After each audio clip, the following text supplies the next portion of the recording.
Welcome back to the Big Oreo. This is the biggest, sandiest of Oreos. Currently on my white mage, I was trying to get a little leveling in, trying to do some of that. Yeah, up to 57 now. I'm trying for 58 so I can wear the white mage tunic, because I don't think it'll be that hard to get it. And yeah, white mage artifact stuff. But I'm a little slow today. However, today is patch day. It's patch 1.2 part 1. So 1.2 part 1. That's a mouthful. Yeah, that's coming today. Coming later today. Shouldn't interrupt my stream. The patch will drop about when I usually. Well, it's a little after I usually stop my stream, so it shouldn't interrupt anything for us here today. However, I am very interested. I wanted to continue my white mage artifact stuff, and we'll do that. But first, let's swing on by the Mog House, and I'd like to just have a quick sit down and take a look at what's gonna be changing, what's coming. And I might need to cross-reference some things because I'm sure I won't fully understand everything that I'm reading. So, okay, so let's do that first, all right? Before we get into any of the hard game stuff. And usually I'd wait a little bit for people to filter on in and start chitter-chattering, but well, I guess especially on a patch day, I want to get things done, right? So I got the Discord open, all right. I have it all open and ready, and I am prepared to read some notes. Again, not normally what I do. Can I sit in a chair in my own home? Can I do that? Yay! All right, perfect. So cozy on up by the fire. Grab a cup of pineapple juice, warm pineapple juice. Settle in with the Moogle here. Okay, so I'd like to take a look at the patch notes. Let me get a good angle here. I don't know. I like to see the flame in the background. Okay, so what's coming down the pipeline? I want to have a quick read, and I usually don't keep too up on current patching stuff. I'm usually the last one to know. So you know what? Today I wanna fix that. Alright, so, patch notes. Let's see. Just gonna skim over it. So, Horizon 1.2 Part 1. Part 1. Alright, so there's some general items. Again, I'm not sure what all will be relevant to me or not, but we'll see. Okay, so they're being posted ahead of time. The timers will reset. Okay. Alright. So apparently there's going to be patch notes. They make a little note here that patch notes that impact the economy and markets will not be fully filled out until after the patch goes live. And then once it's live, it'll be edited in full detail. So my take on that is that if there's some change that would affect how we buy and sell and, do the capitalism, they're not going to let us know about that until after it happens, which I guess makes sense, right? So you can't hoard materials or, try to dump your useless trash now. Fine. Okay, so there's a lot of job balancing going on here. Now, I'll take a quick look at everything, even what doesn't apply to me, or what might apply to me. But, okay, so it starts with Thief. Starting there. So I take it not every class. Yeah, it looks like only a few classes. It looks like Thief, Paladin, and Samurai are the only ones that have gotten the job balancing right now. Well, let's take a look. Okay, so Thief, the job ability Mug, now grants a critical hit rate bonus of 5% on the target monster for 30 seconds. Now, the way that is worded... Okay, so the way that they word this, it's a little unclear on if that means that, does that mean that on that enemy, anyone who hits it has a 5% bonus to their crit rate. Is that what that means? That would be awesome, actually. Even though it's only 5%, that would be really nice. So it lasts for 30 seconds, and also the cooldown of Mug has been reduced to 10 minutes, which, yeah, Mug being on like a 15-minute timer, that was never great. I always felt like I felt like they needed to shorten up the timer on it a little bit, you know? It always felt a little, yeah. But, I guess, yeah, like, depending on if that's a personal bonus or a group-wide or whoever's hitting the enemy bonus, that could either be really amazing or just, oh, that's nice, right? Like, a personal bonus would also be nice. It wouldn't be like the, oh my god, that's amazing of a anyone who hits it bonus, but okay. I get what they're going for. Okay, the job ability, Accomplice, has been added at level 45. So this is, this is beyond sub-job tier now. Alright, Accomplice has been modified from its retail implementation to be usable on Alliance members and has a 5-minute cooldown. Accomplice still functions to steal 50% of the enmity of the chosen target. Interesting. So I guess, yeah, I'm not too familiar with what Accomplice would do, since I guess it's a retail thing from later on. Well, okay, but it sounds like it's an aggro stealing thing, which, hey, more aggro control is always nice. Okay, the job ability Collaborator has been added at level 45. Collaborator has been modified from retail implementation to be usable on Alliance members, has a 5-minute cooldown. Collaborator now functions differently and redirects 50% of the thief's enmity to the chosen target. Now that I could see being really useful for aggro control. Like that sounds really good for controlling aggro. On a 5-minute cooldown, not bad at all. And especially because it can be used on Alliance members, so I assume that'll get some play, actually. It sounds like the desirability of Thief is only going up. Oh, and their cooldowns have been separated, so nice. Okay, the job ability Bully has been added at level 40. Now has a 1-minute cooldown. Bully will now allow the thief to guarantee status bolt additional effect procs on normal monsters within 15 levels of the thief. Additionally, using Bully on notorious monsters will grant an increased proc rate on the additional effect of status bolts. So, okay, so it still makes them more chance to proc. Okay, and monsters that are immune will still be immune. The omnidirectional sneak attack portion of the ability is not present in this implementation. Okay, so what it sounds like Bully is, well, yeah, if you're using status effect bolts, they just will proc on certain, like on most enemies, they'll just guaranteed proc, right? Cool. And on the harder monsters, it's just an increased chance to proc. But yeah, I do see how that would be good. Nothing incredible, but okay, fair enough. Good use. I don't know. To me, what I get out of that is that overall Thief has a little more aggro control abilities now. The crit rate thing sounds really good. And Bully is just a, more nice extra utility, so I like that.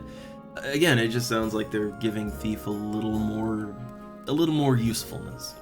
It was already good, but a little more, right? Oh, there's a dev commentary. Okay, the purpose of these changes is to lean into the Thief's identity as an agile utility class that deals respectable damage. The addition should provide Thief players with more options to aid their groups in any scenario through enhanced enmity control, more opportunity to use status bolts, and increasing the damage of their... Okay, so that line right there, that actually confirms that, okay, the 5% crit rate thing, that is, like, that's to everyone hitting the mob, and that's actually really good. That's, honestly, that kind of reminds me of an ability that Ninja/Thief has in FF14, which I think might even actually also be tied to Mug, funny enough, that does something similar, where it boosts the raid's like chance to crit or something. Or I think what they did in FF14 is, I think it's just a slight, it's like a 2% damage increase or something, but yeah, this sounds a little more useful. Sounds a little nicer. Though I do wonder, so what they added to Mug, this is where I need to whip out the wiki, and I need to take a quick look and see, is that something they just came up with, or is there a retail basis for that? I want to check it real quick. And hey there, Cito. Hey there. I'm just, patch 1.2, part 1 comes today. So, the patch notes were put up yesterday, but I didn't notice. So, I'm just having a quick look over them and see what's coming down the pipe, you know?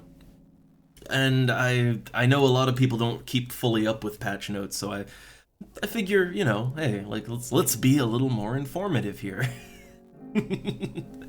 We go deep into the realm of opinion and banter and just general hangoutery as we play, but I do like to be informative too. So let's get all that out, let's get the educational part out at the beginning here.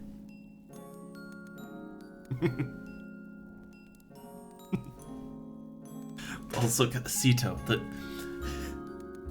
I used to know the references, but now I can't even keep up anymore. Alright, so let me take a quick look at the wiki. I just want to see, like, the retail wiki, FF11 Mug. So, is this just completely out of nowhere?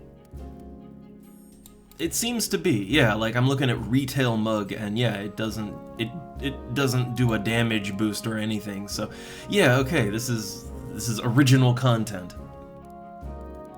And I think a good change, too. Like, nothing there they've done to Thief, nothing, I'd say none of that is bad, it's only good. Okay, so the next one, Samurai. Now that's one I don't really know much about. Okay, so Samurai only has one bullet point. The TP multiplier for Taki Yukikaze, Taki Gecko, and Taki Kasha have been increased at both 1000 and 2000 TP. So the multiplier. So I guess whatever effect those abilities have, it's greater now. So just a buff. Okay, and it says the purpose of this change is to provide Samurai with more consistent damage profile. So it's already quite strong, has impactful job abilities. This change should allow Samurai to more regularly rival its peers by buffing its weapon skill damage, leaning into its identity as the master of weapon skills and skill chains. Cool, cool. Alright, and then the only other job change seems to be to Paladin. So the accuracy of the stun component of the job ability Shield Bash has been increased. It will now provide a similar stun rate to the job ability Weapon Bash. Again, I don't have any experience with Paladin, so I don't know. I mean, it's a buff. Like, it's just a straight buff, so I guess it can only be good there. Alright, and the job ability Cover is now usable on Alliance members, which, again, I haven't really gotten into Alliance content beyond doing Eco Warrior, but I would assume in something hard with a large number of players, being able to cover anyone in the whole Alliance would only be beneficial. Like, that would give Paladin use even outside of their own party, so I can see it. Okay, and the purpose of this change is to give Paladin a more reliable source of crowd control and to better aid in protecting their allies. Fair. Yeah. So it's just a little buff. Okay, so that's all for class changes, I think. Now, new content. The following new content has been added. So we've got Hyper Empty Notorious Monsters, Tier 1. I know, right? Well, so far the patch notes are like, so far they are only good things. It's only small buffs and additional abilities for Thief, and like it's only additions. There's nothing is being taken away so far, so there's nothing to get angry about just yet. Alright, so the Hyper Empty Notorious Monsters. This is content I guess I've never gotten into or even close to. Oh, wait, hold up. So, okay, first, please note, okay, I'm just reading. So, it says, please note HENM is an entirely new custom content system. It has been tested extensively by the team. We ask for your patience navigating any issues that may arise. So, okay, so this is an entirely new thing. Totally custom to Horizon. Alright.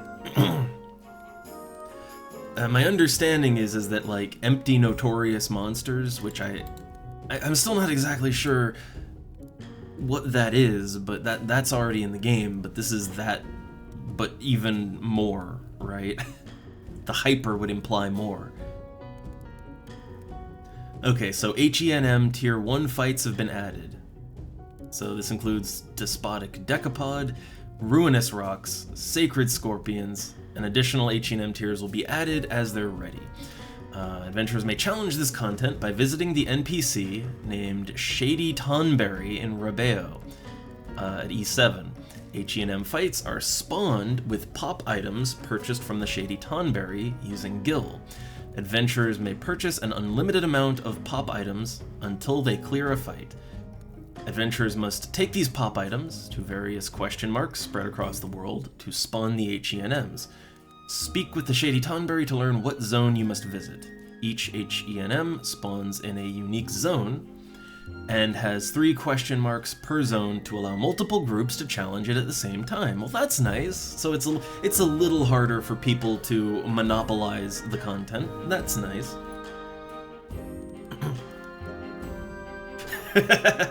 Oh man, a tyrant crab. Autocratic lobster. It's a lobster man. Alright, so this sounds interesting, and it sounds like they've put some thought into, like, okay, you know, multiple people can do this at the same time, so you can't have one link shell or whatever just monopolizing it. That's good. Alright, so each adventurer may clear 1 HENM tier once per conquest tally before they go on loot lockout. Loot lockouts. I'm not a fan of that.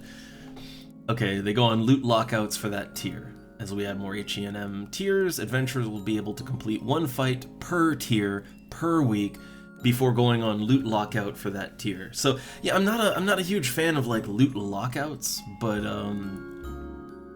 I mean, I don't know, this just, I guess here's the thing, right? Like, for some things in Final Fantasy XI, the rewards can be so good that you can't have people just doing it all the time. Let's think about, on a simple basis, Eco Warrior, right? Like, Eco Warrior, it's just straight, like, it's the easiest thing in the world, and it is straight up 10,000 EXP, which is enough to level up. Like, in the low levels, you can get more than 1 level out of that. And even in the high levels, like at level 75, it's 44k level. That's like a fourth of your level, right? That's huge. And it also just gives you 10,000 gil, too. So if people could just spam that, it would both completely annihilate any sense of team play in the game, and it would destroy the economy, like, overnight if people could just collect 10,000 gil whenever they wanted to, right? So I understand the purpose of lockouts when the rewards are just so good they would destroy the game if people could just farm it, right? I understand, I don't necessarily like it, but I understand a lockout in such an instance. So these HENMs, I mean, it seems like it seems like they're gonna drop some really amazing stuff, right? So, okay, I can understand limiting it to once per week. I can kind of get it. And this is a game where really nice equipment and all that. It's not like tokens in FF14 where, you know, all the content is so controlled that there's not really any point to gearing up. So you're locked out of content even when the rewards aren't all that good to begin with. It's not that. So yeah, I may not be fully on board, but I understand it, and it's probably good for the health of the game. I know. Well, look, even reading these patch notes, I mean, look how long it takes me to read like a paragraph, right?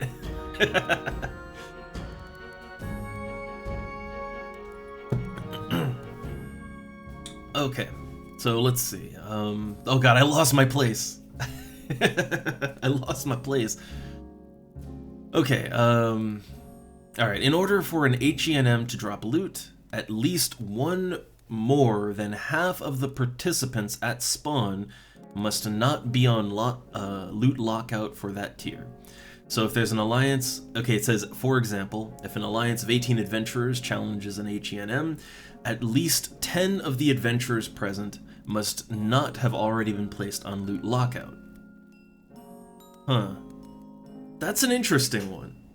That's an interesting choice right there. And I guess the reason that they're doing that, if I had to guess, I would say the reason they're doing that is so that you don't have, like, I don't know, alliances.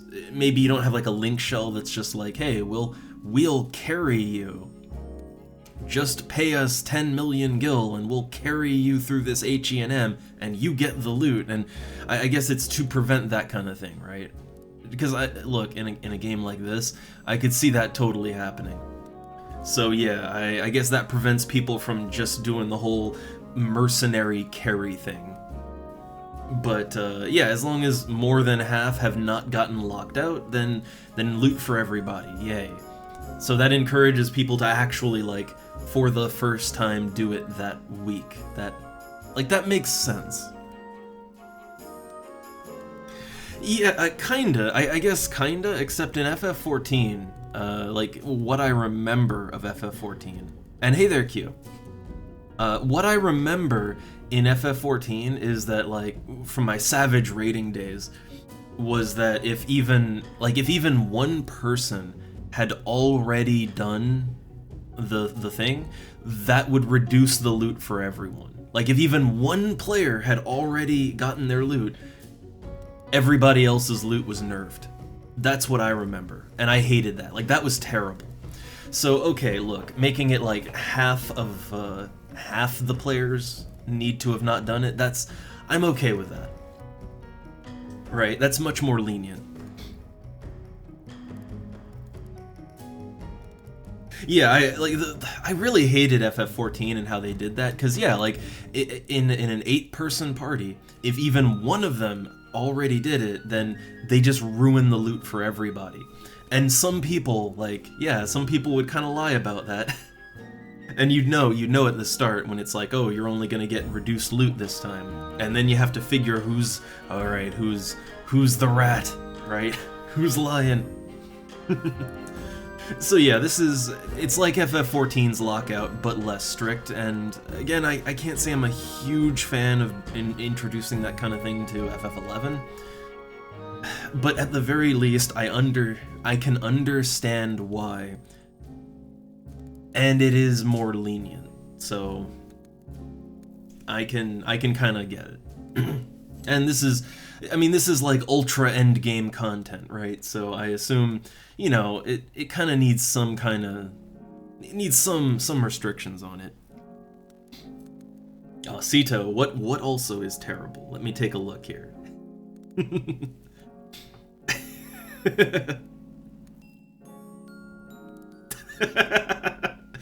Oh no, math. Math and cakes being stolen. But did he steal the fruit pies?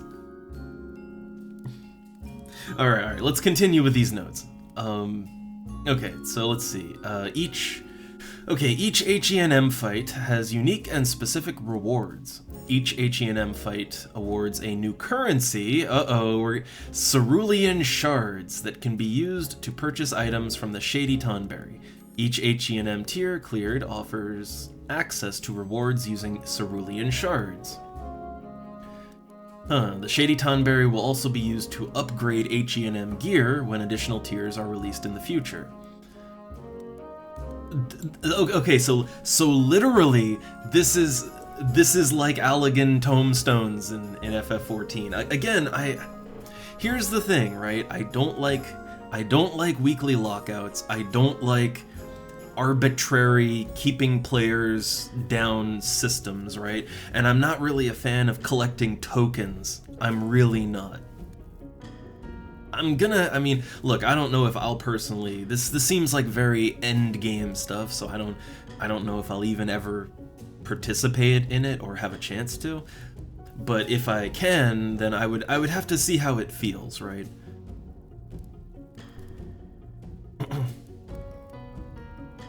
Yeah, so, like, the thing is, I'm not quite a fan of introducing FF14-esque systems or more modern MMO systems. But here's the thing, I can understand it because what it sounds like is that there's going to be really good equipment rewards and upgradable equipment at that. Like, it sounds like this is going to be some really ultra endgame nice-ass gear, right? And I do understand limiting people to once per week on something like that. I can kind of get it. It's also not something it's not something that you have to participate in at all, right? Like, this isn't Final Fantasy XIV. You know, you don't have to participate in every single bit of content. You don't have to advance through the normal mode of every raid to get to the next thing. Like, you know, it's not... Yeah, like, if I don't like it, I don't have to participate in it. You know, it's as simple as that. Yeah, as long as they don't start adding dailies, I'm okay. I mean, technically this does fall under weeklies, I guess. Like, technically you could consider this a weekly, right? So I'm still not a fan, but we'll see how it goes down, right? We'll see how it goes, and just how much I feel I should participate in this, because I do have a 75, right? More on the way. So yeah, the main thing is, clearly they're trying to innovate and do something a little different. It's just what I don't like is that we're kind of bordering into modern MMO sensibilities with this. And it's entirely understandable how you can get there, because you want to control the really, really nice stuff, right? But I don't think making this a free-for-all would be a good idea, because, again, it's like if you made Eco Warrior a free-for-all. Everybody would just be printing gil non-stop, destroying the economy, and also they'd just be leveling every class to 75 in like a week, right? Just spamming Eco Warrior. So, like, clearly there has to be restrictions on these kinds of things. So I don't know a better way to do it, but we'll see how this affects the game overall, right? We'll see. At the very least, this is an end game thing.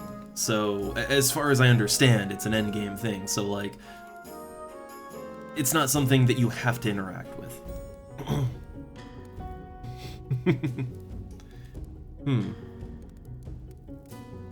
Oh my god. Yeah, Q. Oh.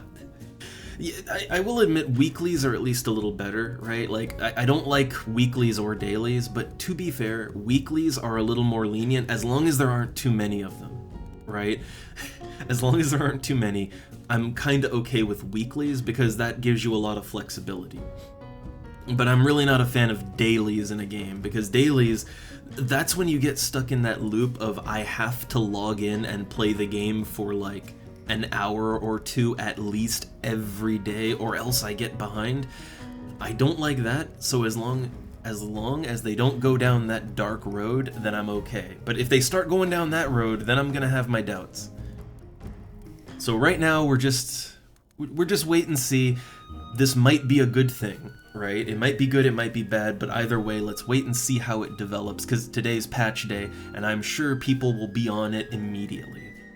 I won't, but I'm sure someone will.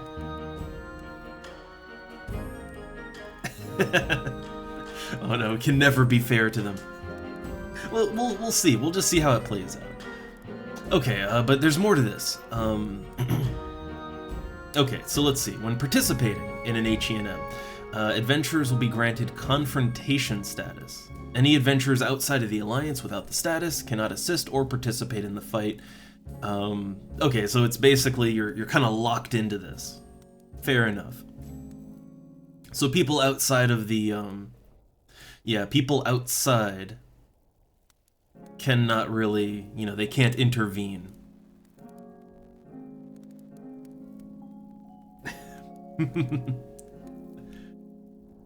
Alright, let's see. When, if an adventurer disconnects during the fight, they must click on the same question marks used to pop the HENM to regain their confrontation status and rejoin. Okay. When further tiers are added, adventurers must clear the previous tier before they can buy Popeye. This kind of reminds me of Savage in FF14. Like, honestly, I'm getting strong FF14 Savage vibes. Because, yeah, it's like, when they add new tiers, so you have to, you have to clear the previous tier before you can go to the next tier. This is, like, the thing is, I'm not necessarily against that particular part of it. I mean, the idea that there's tiers and you got to advance through them. Again, in certain content, as long as all content isn't done like that, I'm not against it necessarily. It sort of gives you a way to make a progressively more difficult and challenging set of fights, right? So I'm not necessarily against that.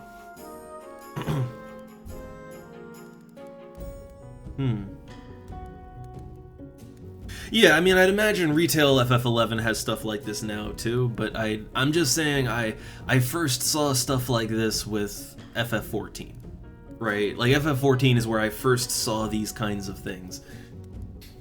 And I assume most people would be more familiar with FF14 at this point than FF11. But yeah, like, the thing is, these are all the same. This is getting into more modern game design ideas, and I don't know. Like, I get why you would add things like this. I get it, and certain players will be all over it. It's just, I kind of feel like it's I don't know, a little outside the scope of making the classic game better, you know? We'll just have to see. We'll have to see how it plays out. If anything, they need to up the value of fish. If anything, like, I mean, think about it. As the economy of the game inflates, you know, because of the auction house, as the economy inflates, fish are going to be worth less and less to NPCs. So really, if anything, they should pump up the fish sell value at some point.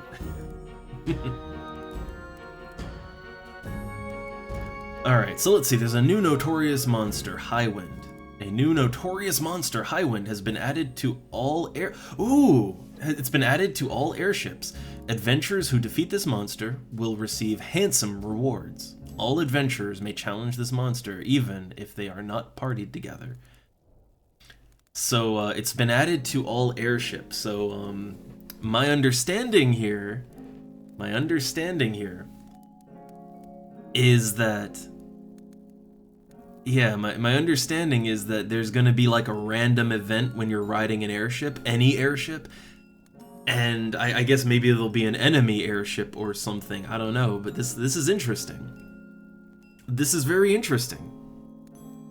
I haven't read about the melee nerf. I'm just going down the patch notes that I see right now for 1.2 Part 1. So far, all the class changes look nice.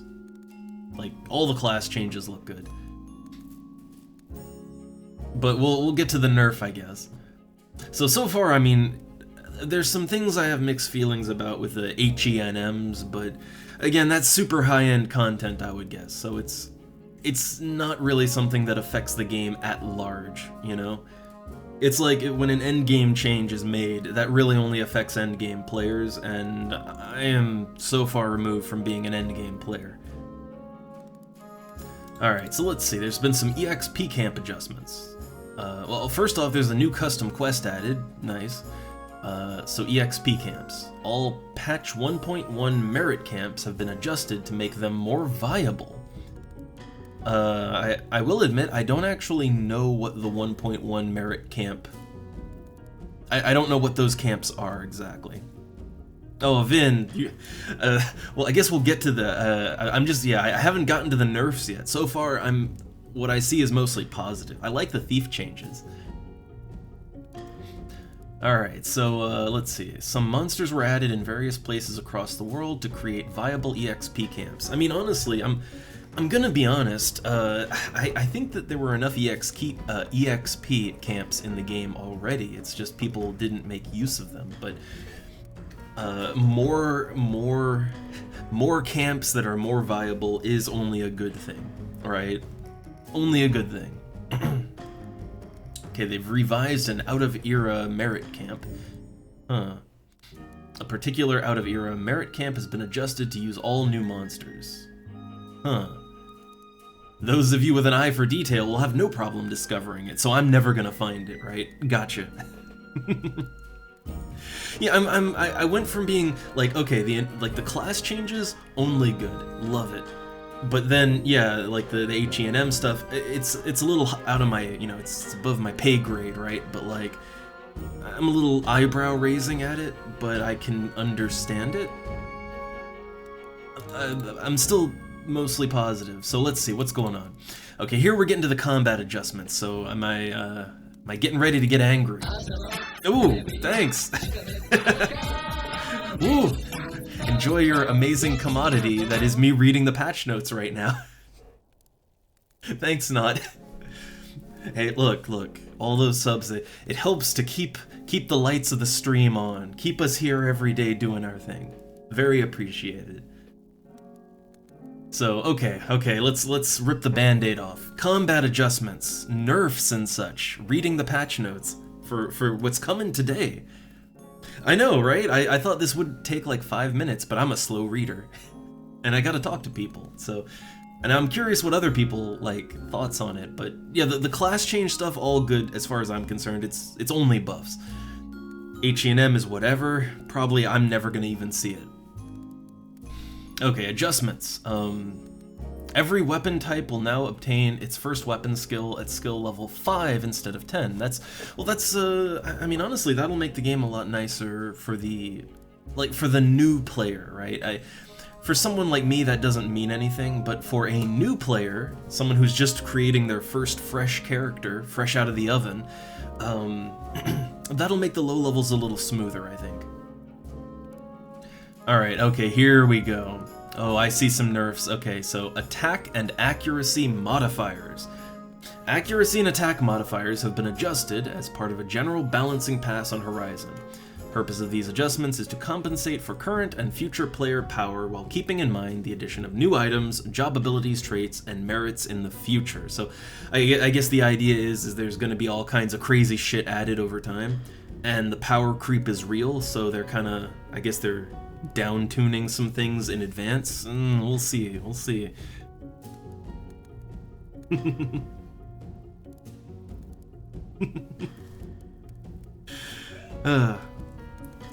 Alright, so let's see. Okay, the attack and accuracy modifiers of the following weapon. Okay, here we go. So, two-handed weapons, my favorite, right? So, pre-adjustment, the strength and accuracy, right? The strength and dex accuracy attack modifiers. So before, they were 0.75, now they're only 0.70.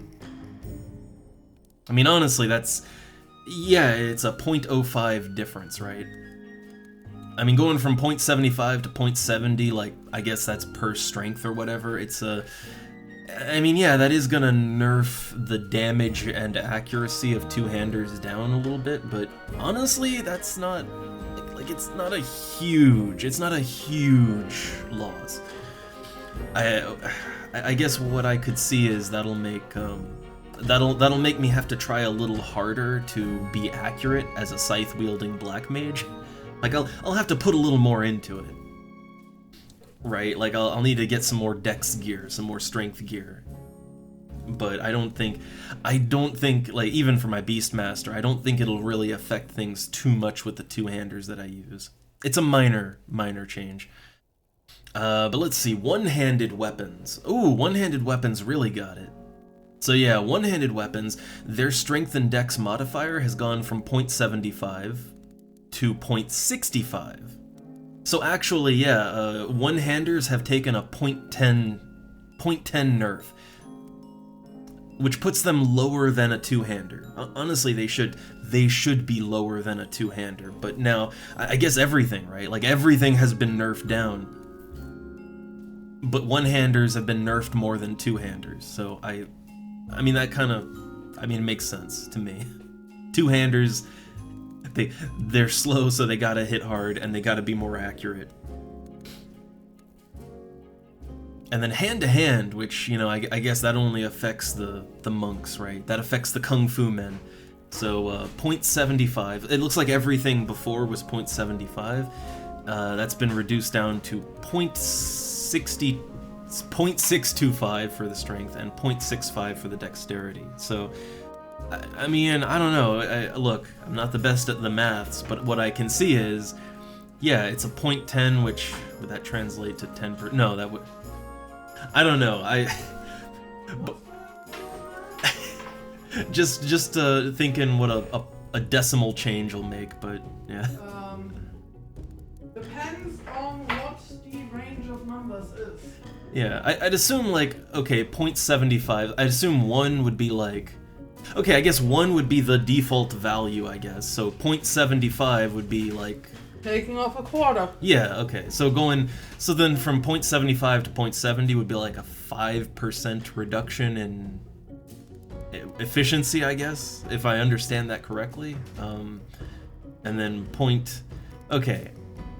So it might be a little more significant than I thought, but yeah, the way that it looks is that one-handed weapons and hand-to-hand really got nerfed, and two-handers only got nerfed a little bit. And I use two-handers. Yeah, so. two-handers got nerfed the least. Yeah, so it's maintaining the two-handers traditionally in this game.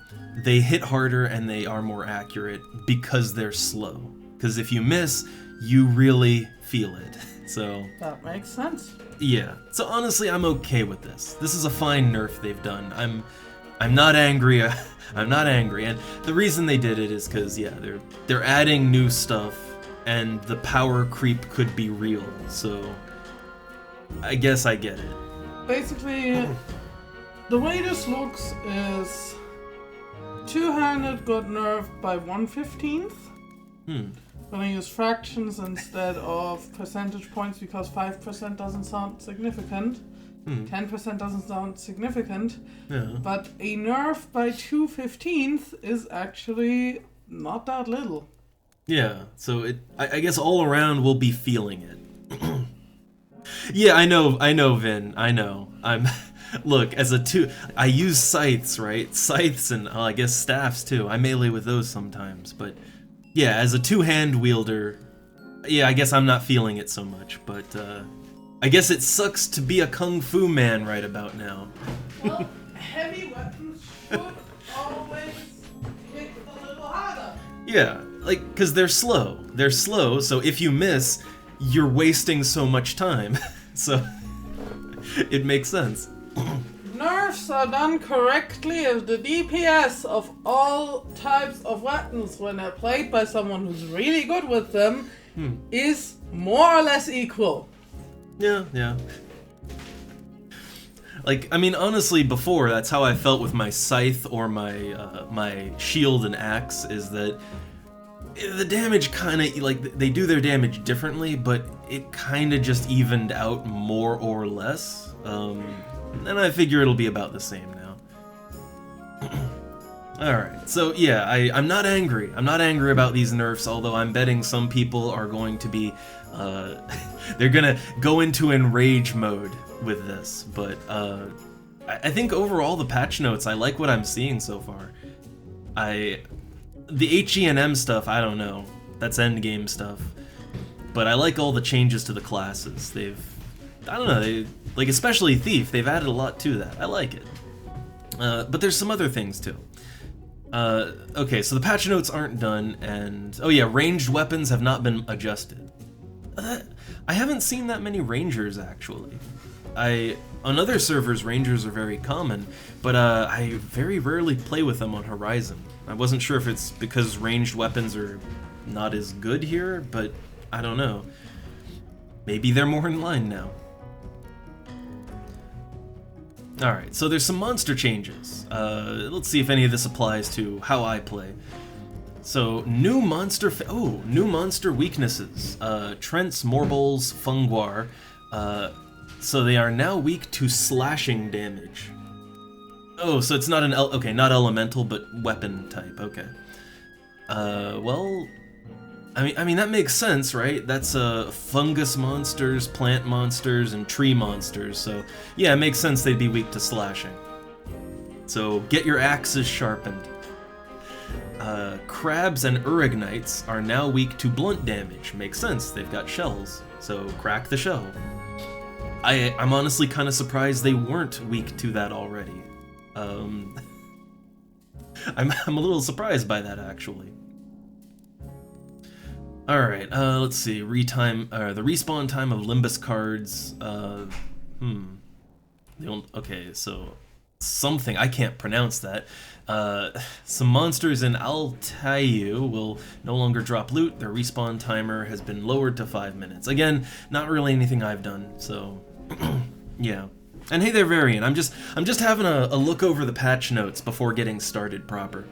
I figure why not, right? They dropped yesterday and I didn't notice, so I'm having a good proper look at them today, because today is patch day, right? It's patch day. The patch shouldn't affect the stream though. The patch will probably come after I stop, but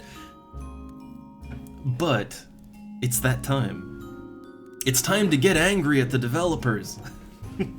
Get your pitchforks and torches ready. Alright, so let's see, there's a temporarily redacted due to... Okay, so the next section has been redacted because of economic implications. You know, they don't want you running to the bank. Which, you know, that inspires confidence. But, okay, so the Grand Worms have been adjusted. They've had their level decreased in order to provide adventurers with the ability to engage in more melee-oriented strategies. Well, hey, that's only a good thing as far as I'm concerned. That's good. The Grand Worms have received a boost in stats to compensate for the level decrease. Okay, so they keep their power level, but like, I guess they're easier to hit in melee now. That's good.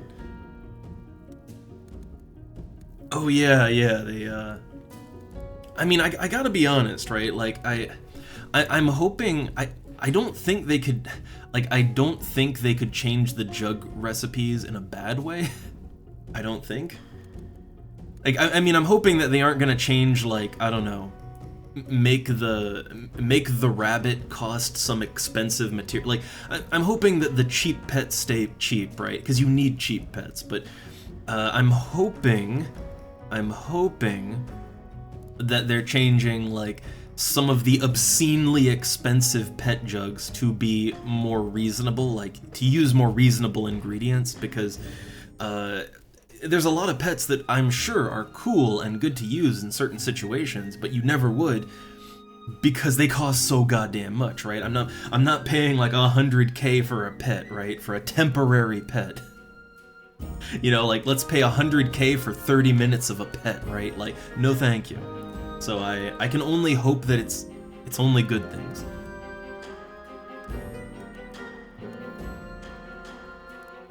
Alright, had a quick water break. Okay. But okay, looks like the worms, they've been lowered down. Loot pool of Tiamat has been enhanced. Nice. Grand Worms now have they have an enrage timer. Oh boy, enrage timers. I wasn't aware that Like, are enrage timers a thing in Final Fantasy XI, in the old school game? I don't remember anything ever having an enrage of any kind. I know that from Final Fantasy XIV. I'm not against enrages. It kind of keeps people moving, you know?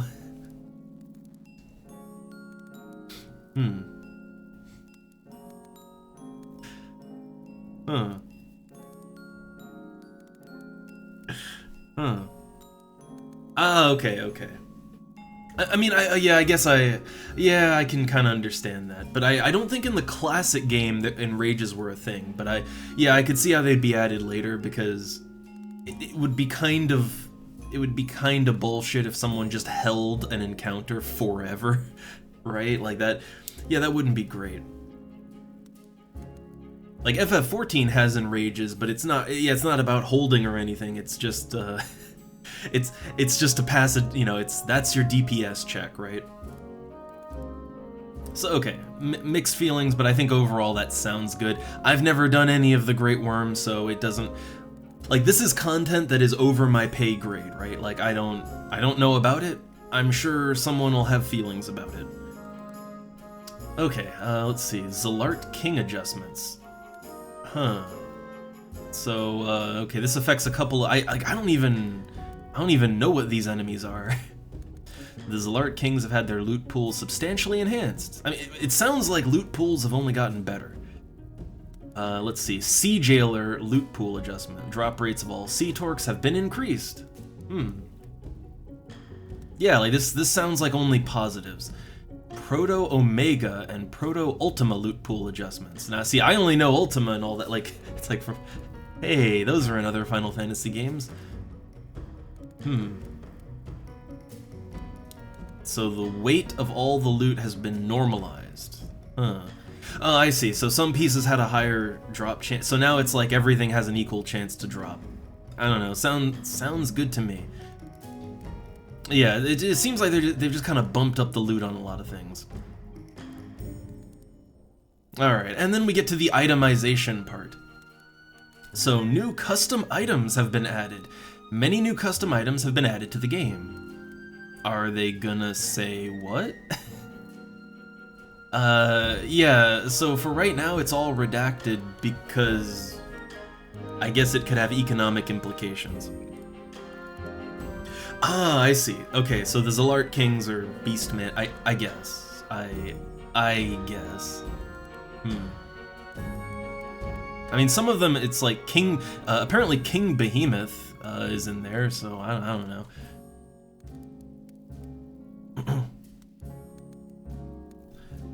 All right, so yeah, apparently they're adding a lot of custom items, but they're not saying what right now. New Virtue. What's this? So, new Virtue Stone Pouch trade-in options. The NPC Merit at Tavnasian's Safehold at J8 will now accept the following items in exchange for Virtue Stone Pouches. What is a Virtue Stone Pouch? I don't know. But he'll apparently accept high-quality organs from various things. Okay, cool. And, yeah, a lot of this has been redacted. Like, there's lots of redacted in here. It's like reading something on the SCP wiki, right? Like, okay, everything is redacted. Gotcha. Alright, so then the last thing is system changes. So, Dynamis lockout changes. I still haven't done Dynamis, not even once. I guess I need a link shell for it.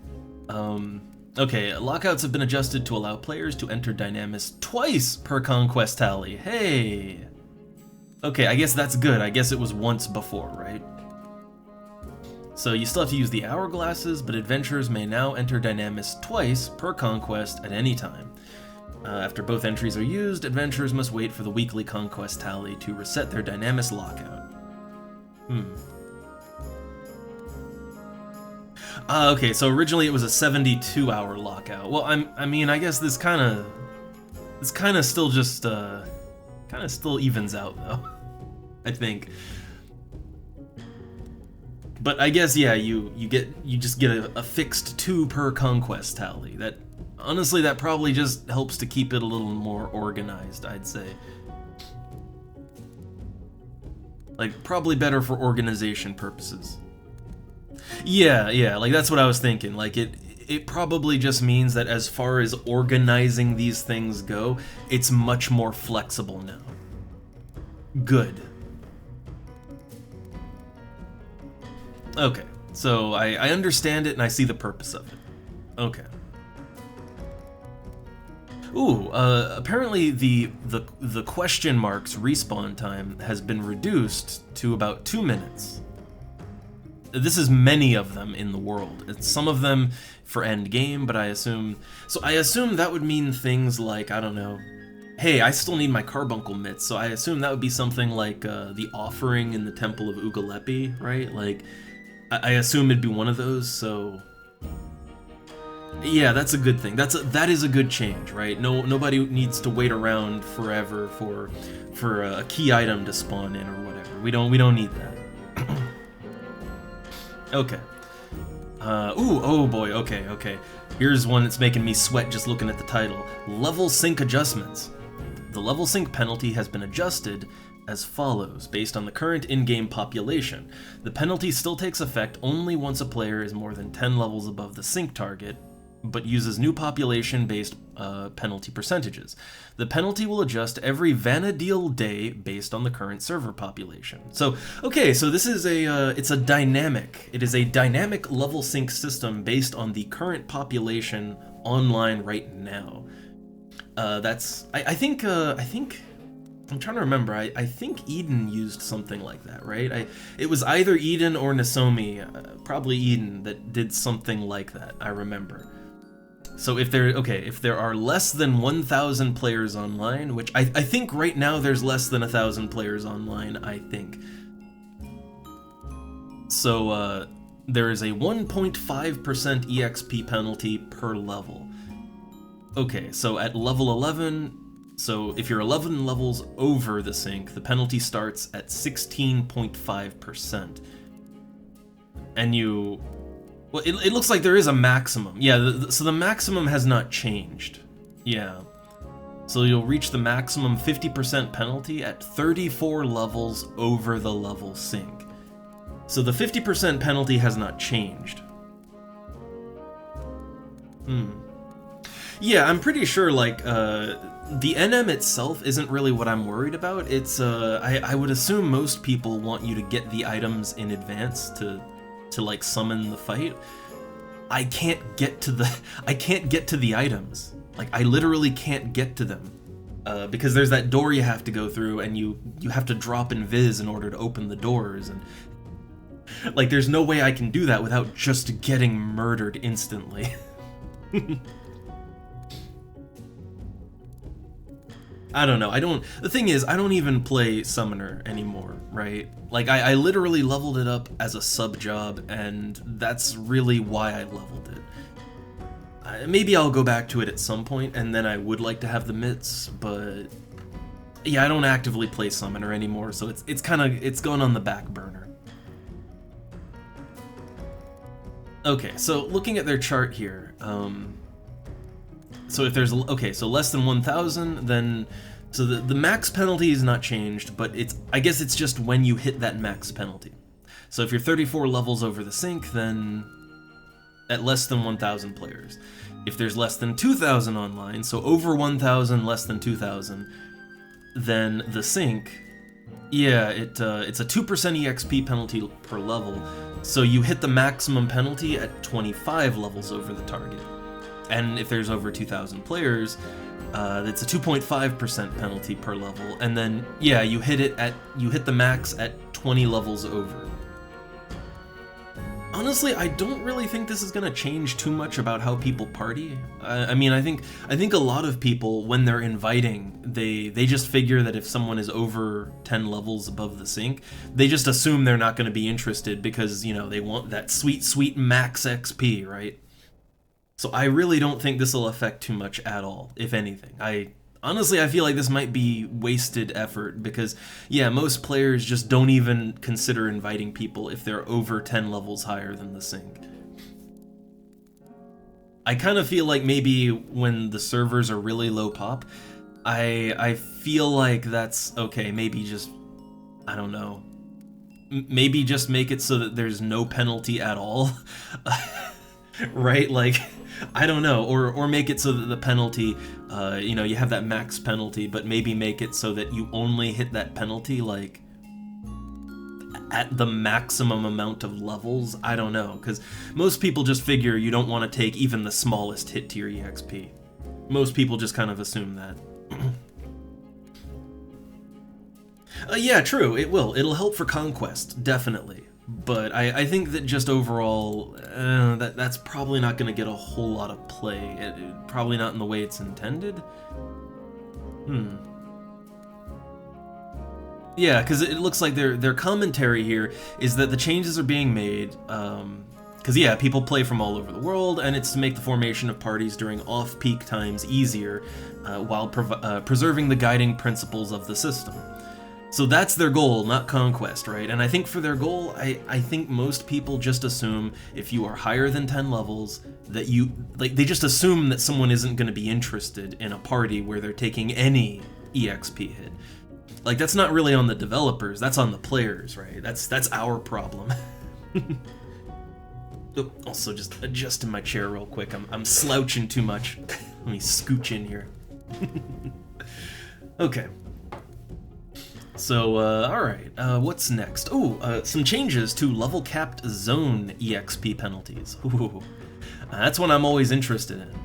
So, level-capped zones on Horizon will now utilize the above modified level sync system for determining EXP awarded for defeating monsters in level-capped zones. Okay, this is a change I approve of.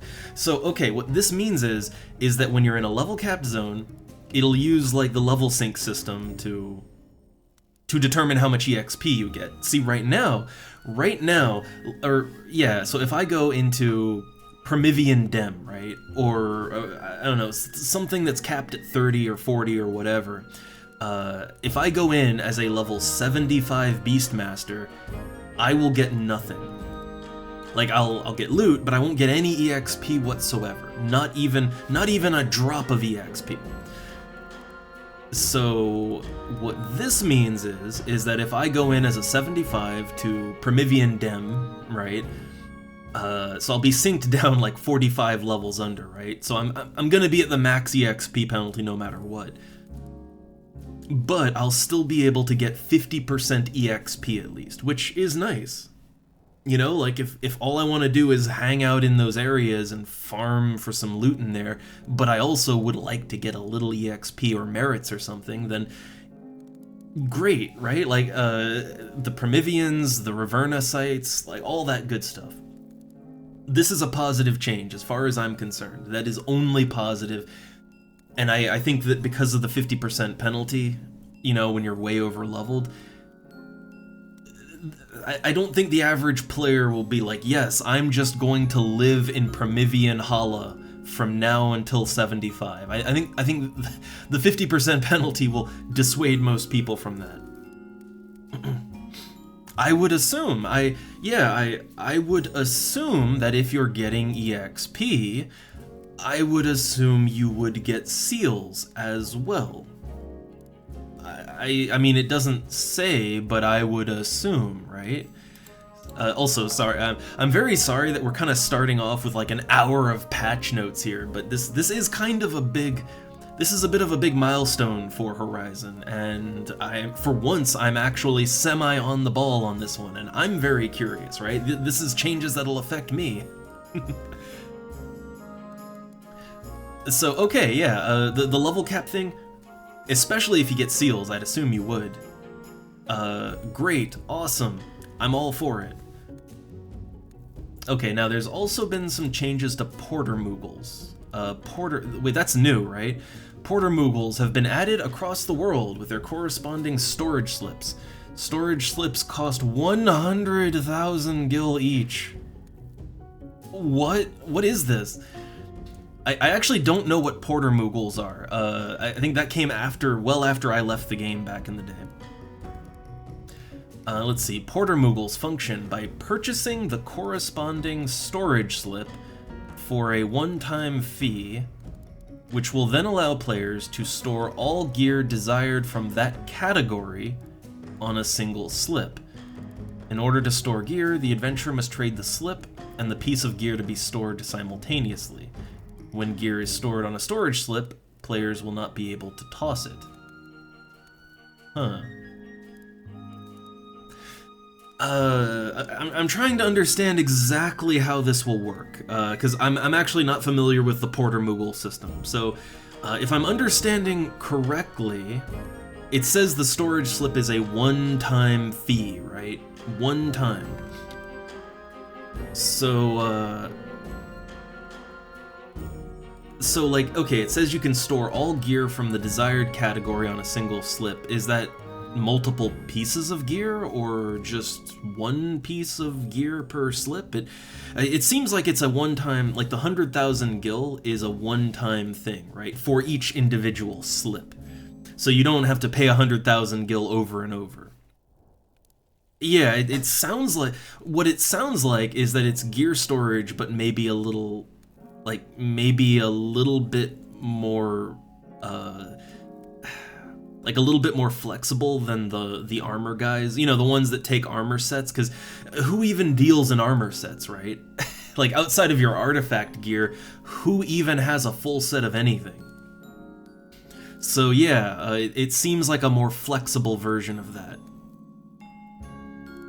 Okay, so each slip has a list of gear it can store. Yeah, but like, am I understanding correctly that it's basically like the armor storage guys we already have, but more flexible? That's what it sounds like. Oh, okay, so when you have a slip, you can add or remove anything on it. Okay. Yeah, honestly, it sounds like something I would make use of as someone who has way too much gear, right? As someone who likes to keep everything. It sounds like this is the storage solution for me.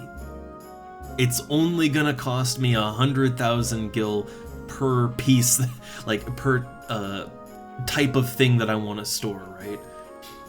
So it's gonna get expensive, but it sounds like a proper storage solution. I'm all about that. Okay. I'm gonna be honest. I really just wish that they would just give us more wardrobe slots, like just give us more storage slots, right? Oh hey, speaking of okay, the next item on the list, Wardrobe 8. Wardrobe 8 has been added as a storage method for cosmetic items only. This will allow players to store and easily lock style all of their well, clap. You got me. You got me. Okay, so yeah, Wardrobe 8. So I'm assuming the way that this works is that anything you put into that, like, I'm assuming any gear that you put into Wardrobe 8, since anything could be cosmetic, I would assume anything you put in there, like, it loses functionality. Like, you can't equip it, right? Like, it'll only be a lock style thing. Or maybe it's just certain, like, maybe it's only event items and either way, I have a lot of both. I'm gonna be honest, right? I have a lot of both. So this would clear up my storage quite a bit. Like, I have those summer event items. But yeah, I'm figuring it's just whatever you put in it, probably, like, it will only function cosmetically. And you can't, like, actually, like, you can't equip it for the stats, I would assume, right? Either way, this is a step in the right direction, because believe it or not, Final Fantasy XI is still a pretty decent looking game, and there's actually quite a bit of fashion to be had, and it is actually fun to collect weapons and armors purely for cosmetic reasons, right? There is fun to be had there. What's not fun is having to make the decision between, you know, your look and actually having storage space for your equipment. That's not so fun. So I welcome this. I welcome this change. This is a 110% only good thing as far as I'm concerned. They won me over. Okay, and then the other. I think this is the last thing on their on their bill of changes. So temporary claim shield adjustments. I'm gonna admit I haven't run into this once yet. I guess I don't. I very rarely even fight NMs, and I guess I just haven't gotten to the point where I fight NMs that are this contested. Alright, so a temporary claim shield system has been implemented to alleviate latency on highly contested NMs and hyper-notorious monsters. The temporary system will remain in place while we continue to work on and fix our previous claim shield system. Because yeah, they had one, but I guess this is a new one. Under the new system, when a monster with claim shield spawns, it will identify eligible adventurers in the surrounding area and randomly choose an adventurer to win the claim. Adventurers are only eligible to win the claim if they meet the following requirements. So you have to be at least level 65. So I assume that this is only for like high-end enemies, not like this isn't for like Leaping Lizzie or whatever, right? Fair. Okay, so the adventurer is within a certain distance of the monster and over 65. The distance an adventurer must be from the monster to be eligible is variable based on the typical spawn area for that monster. Larger monsters have larger claim radius. Okay, and I think that's all. Ooh, what's this? Ooh, they've got a little bit of spoiler, a little spoiler at the end for the next patch for part 2. So it says the following content is likely to be released on its own as it's ready. Absolute Virtue, HEM tier 2 through 4, Dynamis Tavnasia, and the Beastmaster job rework. I'm still kind of dreading that, right? Like, I'm hoping they don't fuck it up. I'm hoping it's only a positive change, you know? Like a sidestep, but I'm hoping that I am so hoping they don't just completely mess up Beastmaster and what it does for the game, right? Fingers crossed, right? But either way, I don't know. I guess it's fine. Yeah. Well, I would still be able to solo even without Beastmaster being awesome, or like if they changed how slash. I'm gonna maybe more specific. If they changed how slash Beastmaster worked so that it doesn't use your actual level to charm, that would kind of break soloing with everything that isn't a Beastmaster. And I don't think they would be so bold as to make a change like that, because literally, for some players, like me sometimes, there are no parties. Like, you have to solo, and you need that slash Beastmaster. Like, if you want to solo good, right? You can solo without it, but it's gonna be so slow and so bad that it's like trying to run uphill on a treadmill, you know? So I don't think they would break that. I would hope they wouldn't be that, I hope they wouldn't be that chaotic neutral, right? But we'll see. Let's see, there's some other changes too. So for part 2, what's coming later, Shatter EXP camps, Alpha EXP camps, and the Horizon Adventure Assistance Program, additional C rewards, and Adventuring Fellows. Okay, so the Adventuring Fellow, my understanding is that the Adventuring Fellow is it's like an NPC that you can level up, and it's basically like having a really shitty second party member. It's not full-on trusts or anything like that. Like, they're not great, but they can at least help you to get content done sometimes. They have a lot of restrictions on them, I remember that. So I mean, that might, like, look, if they really fuck Beastmaster up, then having the Adventuring Fellow might be a bit of a consolation prize, you know? Like if the Adventuring Fellow is good, that might, yeah, you know, that might work out, but we'll see. Yeah, that's the thing, right? Like, it's a bit of a proto-trust, so yeah, making them decent without making them an actual, like, just a trust, and like, oh, I just have an AI party member, right? Like, that's gonna be interesting. That's gonna be interesting, but the truth is that especially during those off hours, you kind of need to have something, right? Like you need to have some way to solo and get things done better. It's just what it is, right? Oh, and I like how they close it out with a picture. They got the little the little mandragora there riding a turkey because it's November. Very American-centric of them, but like, yeah, it looks adorable. All right. Okay, well, yeah, I don't know. So, okay, that's the patch notes. We spent like almost an hour and a half on that, which is way longer than I wanted to, but it's quite a comprehensive list. Ooh. I gotta be honest, most of the changes, for the things that I understand, like the things that directly or even indirectly affect me, things that I at least have some experience with, like the thief changes, it sounds like it's only a good thing. It sounds like a positive change in a good direction. Should only have positives. The HENM stuff, again, that's way over my head, but for people who are hungering for more endgame, right? Those people that are just starving for more meaningful endgame content, I guess it'll give them what they want, right? They should have, you know, everybody should get something they want, right? Like, I don't want this to be Final Fantasy XIV, right? Where it's like, you're only catering to the ultra casual or a very specific type of endgame raider. I think the game should have something for everyone, meaningful all around.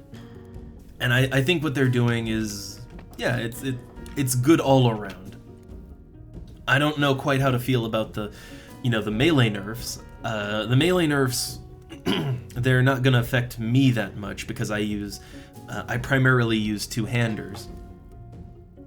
But yeah, I guess it's gonna nerf one-handed users down and hand-to-hand.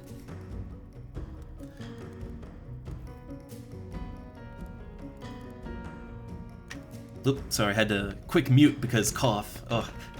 My allergies. Look, I have all the allergies, okay? So it is better now. It is a little better.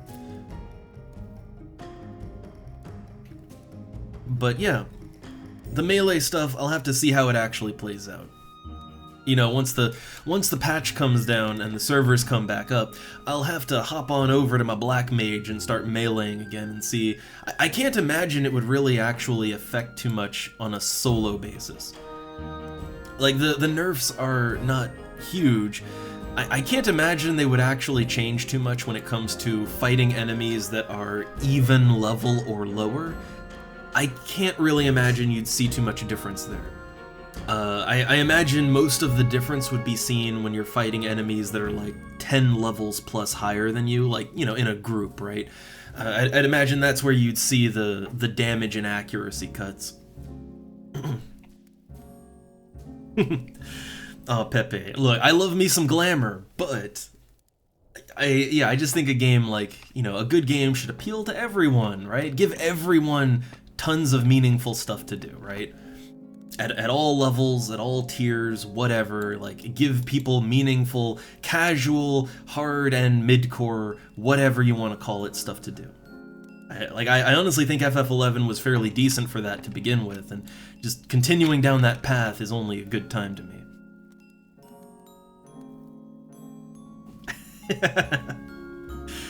Oh man, Sito, man, we need a meteor event here. Alright. Okay, so I'm ready to actually start playing the game now. Okay, we got the patch notes out of the way. That is not something I normally do, but I want to put this out there. Since I've noticed more and more people have just been coming around here, both on Twitch and on the YouTube later on, look, we have a hangout here, right? We hang out, we discuss nerd stuff and the game sometimes, it's a very loose atmosphere, right? And it's, you know, we're hanging out, having fun, being nerds. But a lot of people do come around asking questions and wanting some assistance, and I do like to help where I can. So I thought, well, yeah, big changes are coming to Horizon. I should take a look at them, right? Since a lot of people will probably not notice or be very late to the party on that one. So yeah, I figured let's have that look at the notes and really, like, what is happening to the server we're playing on, right? I think that's a good idea. But anyway, I'm ready to play now, so first things first, I don't think I had anything up for sale. So, okay, no sweet loots, no gills. But here's what I got. I got some moccasins. I bought them for, I think I bought them for less than 10k on the auction house, and I went out and killed a bunch of Yagudo, and I got some holy water. So I am ready to complete my artifact foot quest, and I'm ready to move on to the next part, which is, yes, the 3 coffer keys in the 3 dungeons, one of those being Garlage Citadel. Yay, and Eldime.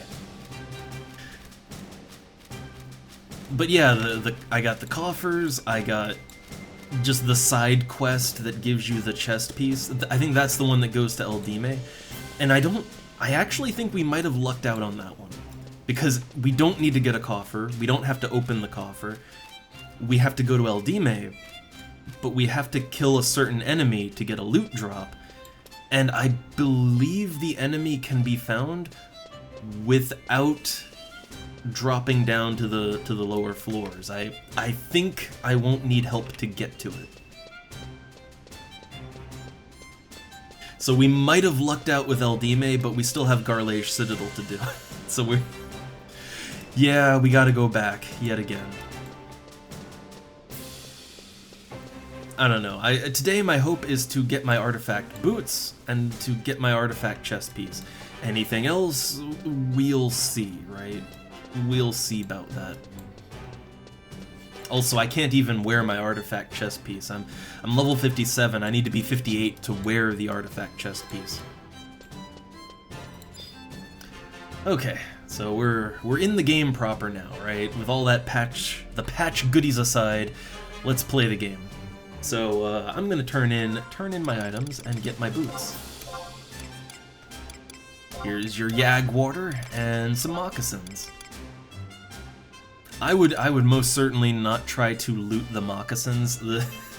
Like, I love the idea that you can either take it upon yourself to kill Yagudo with a drop rate of like 0.5% or something like that to get the moccasins, or these are actually just a crafted item. So you could either craft them, or you could buy them from a crafter for a relatively small amount of money. You know, to me the choice there is pretty clear. Like, I didn't even have to think about it. So, okay, here you go. Ah, excellent work, my friend. This is what I promised.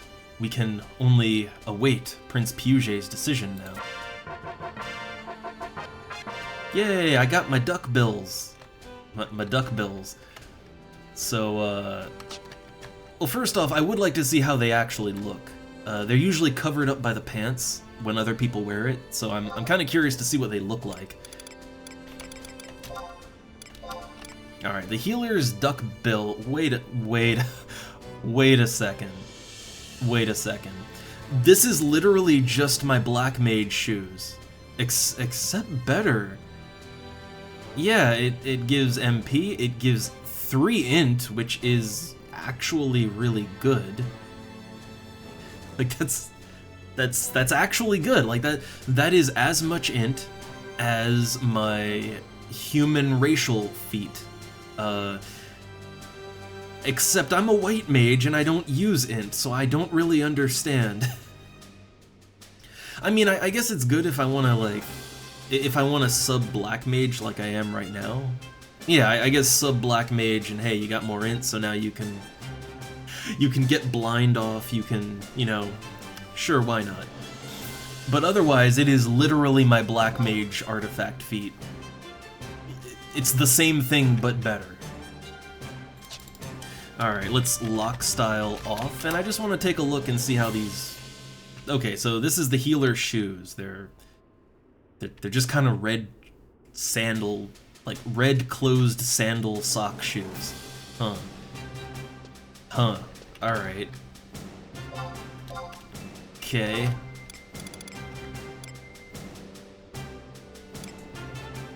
So yeah, it's kind of funny.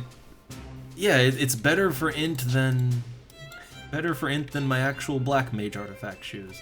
It's kind of weird how that works out. Alright, let me put my glam back on. Here we go. And yeah, I kind of like the idea of just, like, my lock style is just a combat staff. I kind of like that, as opposed to going with one of the elemental staffs. It makes it a little easier to realize that you're changing staffs, because it... Like, if my lock style is the light staff, it kind of tricks me into thinking I always have the light staff on, you know? Works out for me.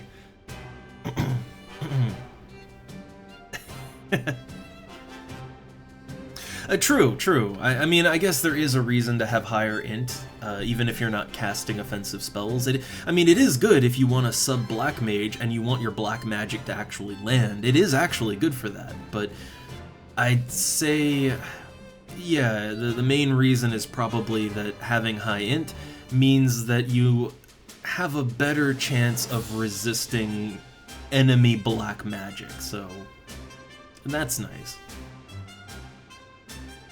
Oh, also, you might notice that I'm back down to just kind of on the edge of 3 million gil.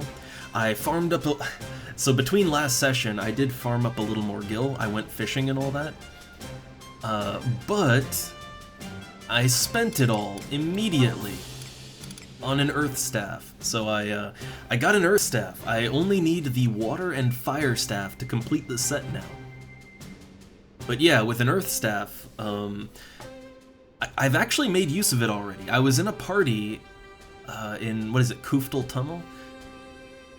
Yeah, I was white maging a party in Kuftal. Funny enough, also, it was a Beastmaster party, so I had literally nothing to do as a white mage.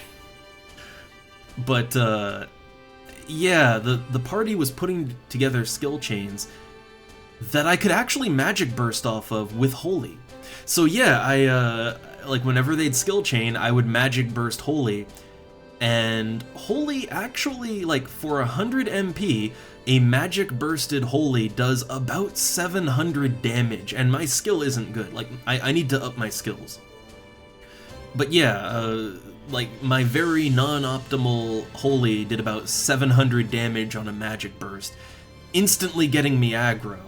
And what I did is, I immediately switched to my melee set, and I equipped the Earth Staff, and the damage reduction actually allowed me to, yeah, to just tank. I tanked and healed myself, and it worked out really well. I became a paladin. So yeah, Earth Staff is actually really good as a defensive maneuver. Also, Holy is actually really good. Like, in a magic burst, Holy actually rivals a black mage magic burst. Obviously not like a big ancient magic one, but a normal spell magic burst, I mean, honestly, it's probably more MP efficient than a lot of my higher tier black mage spells, so yeah. I gotta magic burst more, that's what I learned. Okay, so that is one down. Now, other things we can do. So, okay, this is where the artifact stuff breaks up into multiple parts. You can take on the Healing Hands quest, or you can take on Piuget's Decision. So, oh man. So, you might have heard the meows. One cat just burst through the cat flap, and that woke up the other cat, and now they're both really hungry, and the next quest is literally, I think it's either here or it's back in the chateau. I think it's in the chateau. But yeah, before we can proceed with the artifact quest, I gotta feed the cat. They're starting to circle. They're hungry. And yeah, Varian, I like having the Earth Staff. That was a good get for my next staff purchase, because that 20% physical resistance to damage is huge. Like, yeah, it actually allows you, with a melee set especially, like if you're, you know, slightly better vitality, agility, and all that, like it does actually allow you to tank for a bit. Ooh, and I'll get back and I'll read all you have to say, but you can hear it. Listen to that meowing, that pitiful meowing. He's so hungry, starving. So let me feed the cat real quick. I will be right back. So 1 minute.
Alright, I'm back. All cats have been fed.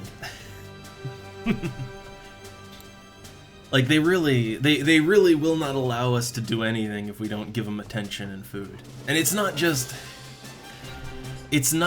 food, they like the attention too.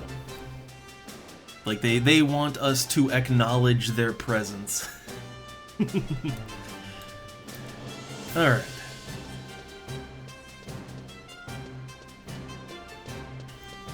So I think the next quest, let me just double check it. Yeah, so the next quest begins at the Prince Regent's room, and that's in Chateau d'Orangey. We decided, we kind of figured what could be the pronunciation once, but I've sort of forgotten it since. Sort of forgotten it since then. Look, it's the Chateau Orange. The Chateau Orange Grill. The center, the beating heart of the big sandy Oreo kingdom.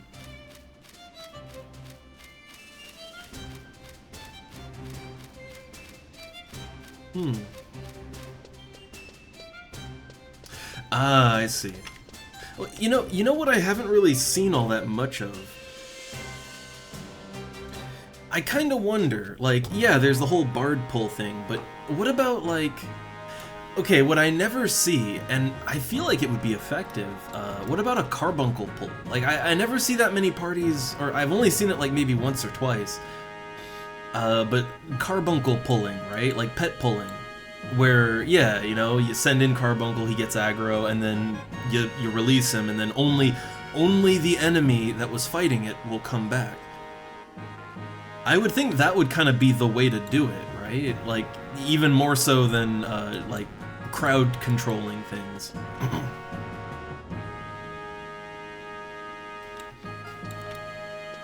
Or I would figure it would at least be like a viable alternative, you know?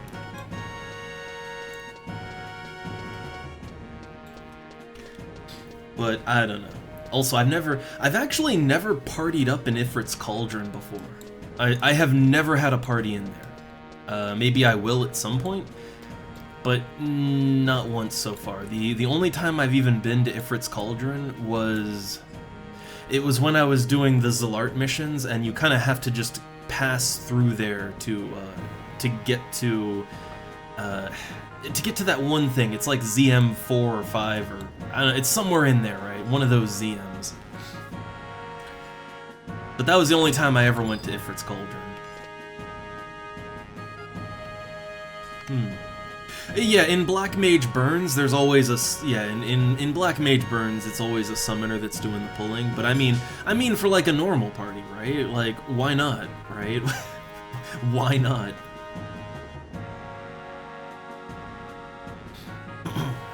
Alright, see you later, Sito. You're gonna miss out on all the elf drama. Alright, here we go. So, this should be for my artifact chest piece, and I think I can do that on my own. I mean, I think I can do... Like, I can get the coffer keys and all that on my own, it's just...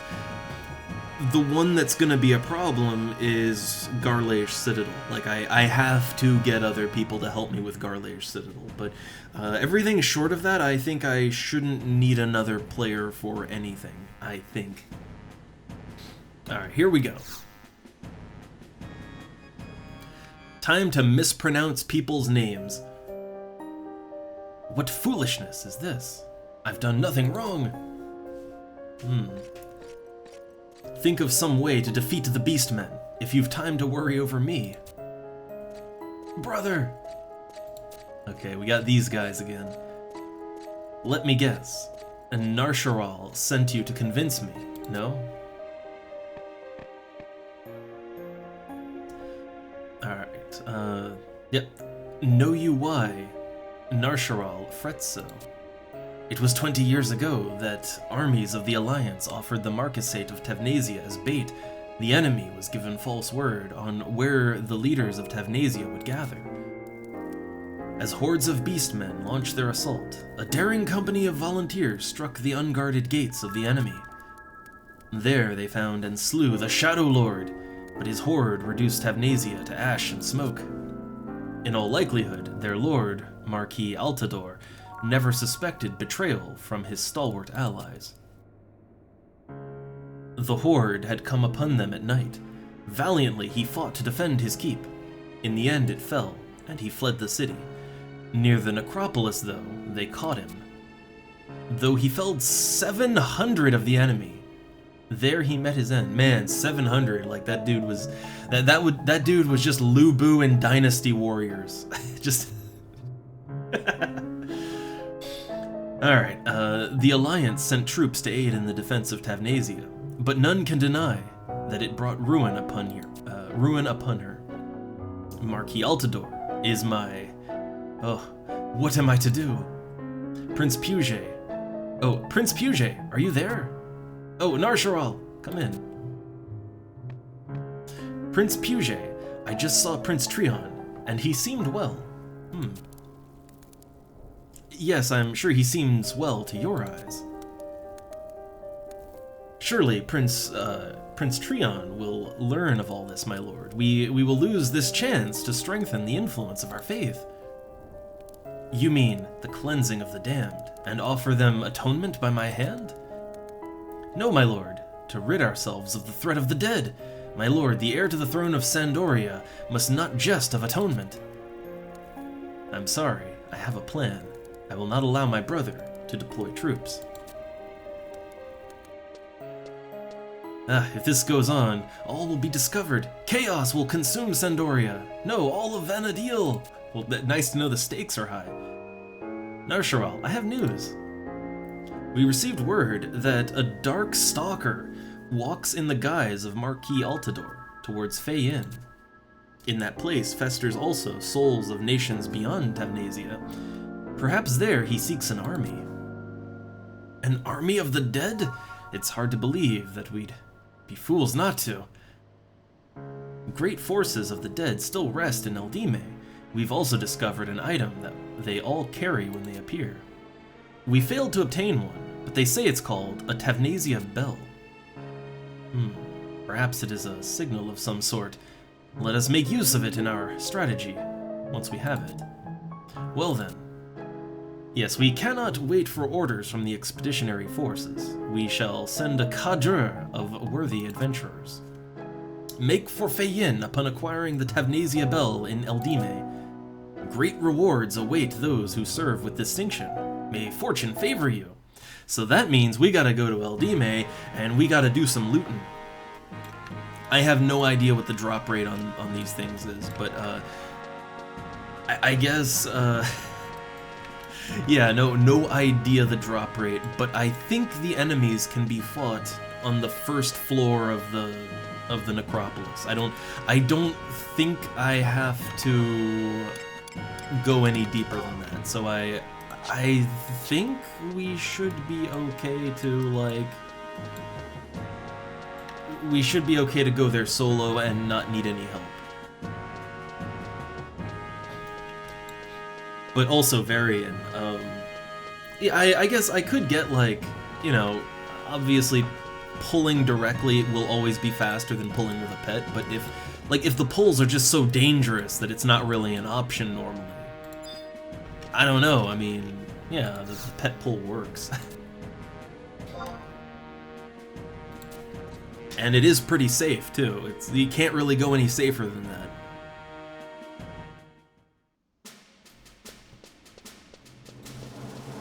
I don't know. I think it all comes back to, in this game in particular, people tend to have a certain way they do things, and they're not very flexible in going outside of that. Alright, so I got my healer's duckbills.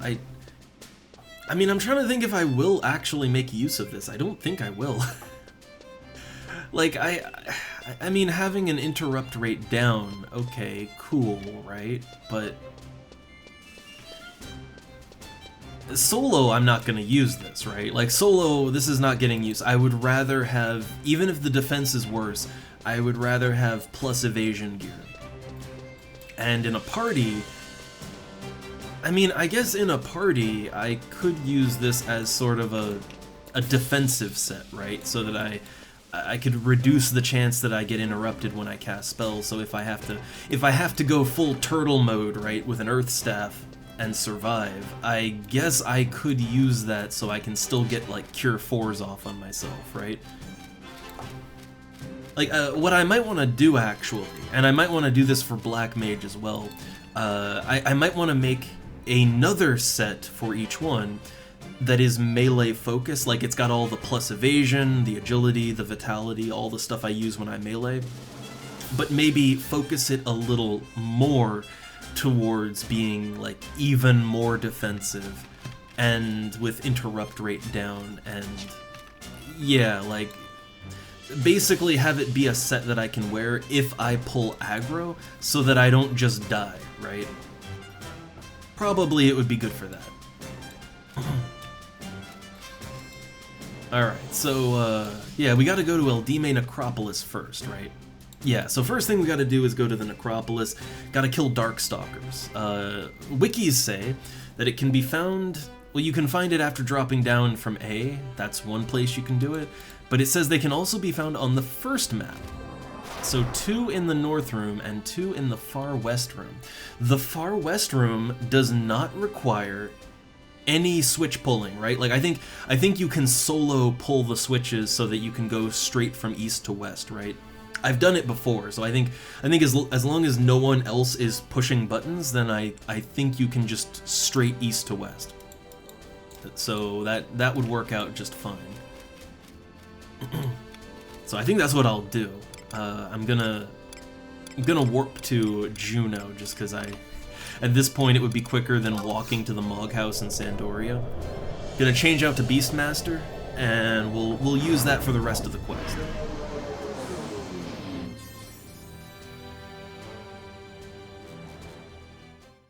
Oh yeah, I guess goblins, bees, anything that can solve. True. But yeah, the 6 summoner all kiting their own thing. Like, honestly, I feel like there's a lot of setups that could work, just depending on the situation. I feel like you could do some crazy shit. One thing I'm really surprised, it was brought up to me, it was brought up to me before, and you know, thinking about it, I'm not sure why it isn't a thing. But why isn't it a thing to have, like, say, a thief burn party? I've never seen a thief burn party. But think about it, right? Like, okay, what if you had a party with, like, 5 thieves and then 1 support character to kind of make sure everything goes smoothly, right? But yeah, like, what if everybody was they don't even have to be thief ninjas, but just, like, 5 thieves, and you basically take turns sneak attack, trick attacking, right? Like you have it set up like an assembly line so that everybody's rotating out and like trading aggro, sneak attack, trick attacking each other. I mean, thieves do big damage with that. The fight would be over before it even began if 5 sneak attack, trick attacks went off in succession. The fight would go very quickly, right? I kind of feel like that, like, I don't know, I mean, that... Or I'm trying to think how it could even be done a little more efficiently. But I don't know, just kind of doing a conga line of sneak attack, trick attacking with coordination, I feel like that would be really good, right? But maybe not.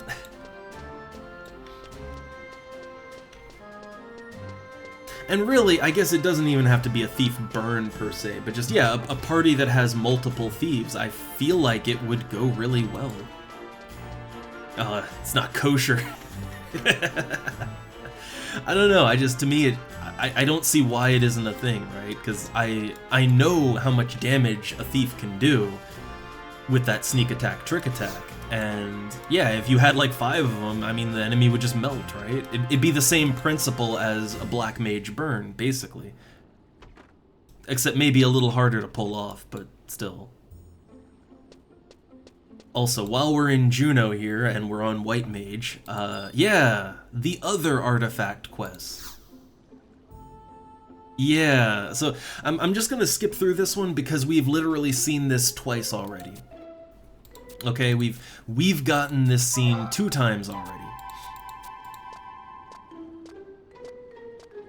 So this will trigger the White Mage Coffer quest. So we got to get the hands from Beadu, I think.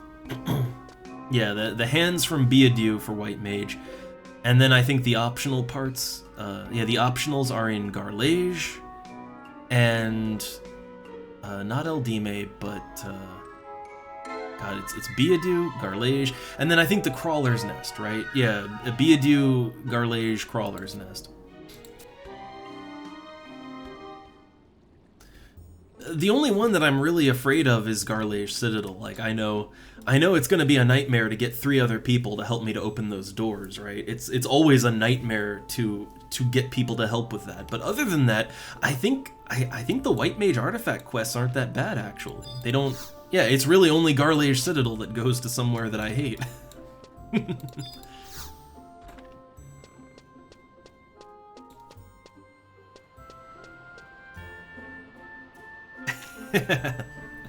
Oh no, after tomorrow, some nonsense. We'll see. I don't know. And again, as far as the patch notes and everything go, I don't know. For me, I'm mostly happy with the patch notes. Some of it is just, like, a lot of it's just over my head. And some of it I'm not sure on, but I don't know. Seems like good changes all around, and good additions. And I don't think the melee nerf will hurt me too bad as a 2-handed weapon user. Like, primarily as a 2-hander user. I don't really think I'll be seeing the blunt of the nerfing. Like, I guess my black mage will have a little harder time with melee, but not much harder. It just means I need to actually get more stuff for my black mage melee build. That's really all it means. But yeah, like, one-handers will definitely be a little less ideal now. Again, that's, you know, I mean, I do have an axe and shield for my Beastmaster. So I do use one-handers every now and then. I'll probably use a mace at some point with White Mage as well, when I find a really, truly good one. But, yeah, I don't know, I like two-handers, right?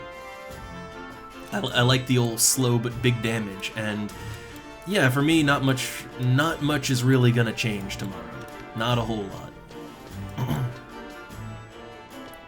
Oh yeah, I am really curious to see exactly what the whole airship encounter is, right? Like, they said it's the high wind. Well, I know that's an airship, right? But, like, does that mean that, is there gonna be, like, a little mini airship on the airship? Or is there gonna be, like, is an enemy airship gonna pull up next to the normal airship, like a, you know, like the pirate ship when you're on the ocean? Like, like, what does it mean exactly? Honestly, I might start hopping on the airship, and just, yeah, I might start taking the airship to more places now. I'm really curious what the rewards are gonna be, right? Because they said you'd be rewarded handsomely for it.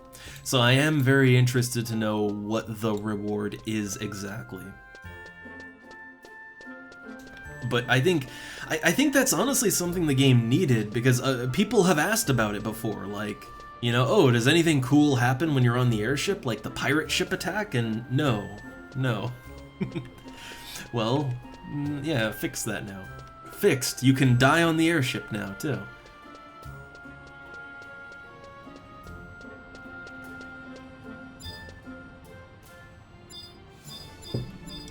Alright, so they're... Wait, what's this? There's a game table over here. Huh. Guess that's for something else. Alright, so, I get the cutscene for the hands now, right? No, I do not. Shouldn't I, though?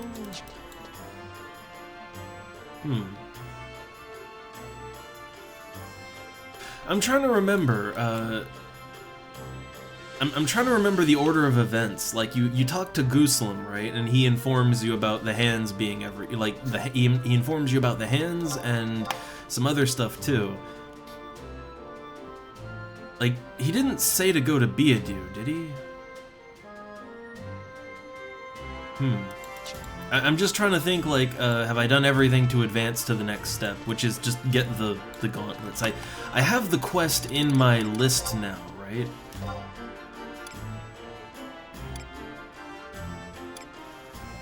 Yeah, okay, I have the healing hands. Okay, so I think now that it's in my quest list, I can just go to... I think it's Beadu. I can just go there and do the thing now. Alright, before we head out of town though, well, I need to switch my classes out to Beastmaster. Gonna put my healer duckbills in storage. And oh, I have some fire crystals I could sell. Why not? Why not?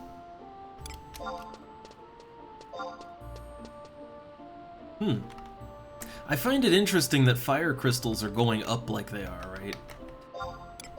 Like, fire crystals are going up, and other crystals that you would think would be very valuable are not, and look, I think at this point I just don't understand how prices work. I don't understand how capitalism works, I guess.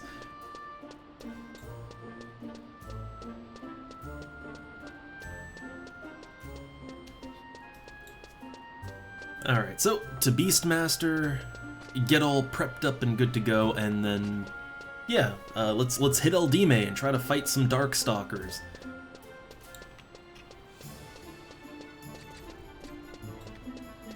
But I think, honestly, so far, the White Mage artifact quests have been a lot less tedious than the other artifact quests I've done. Like, so far, right? So far, it's less tedious.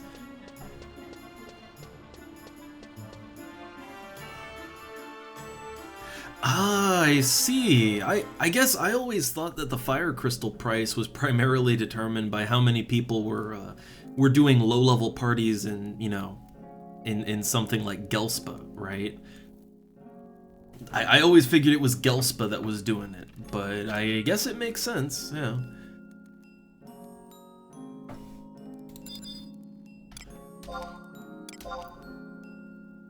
Okay, so support job, Thief, because we do actually have to rely on looting something. So Thief and Beastmaster, or Beastmaster and Thief. Alright.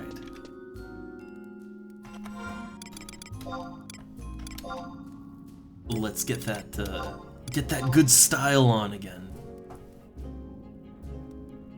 And I just realized I'm gonna be using my artifact chest piece for White Mage as part of my lock style going forward. Beastmaster is the only thing that I don't really, I don't use any of my artifact pieces in my lock style.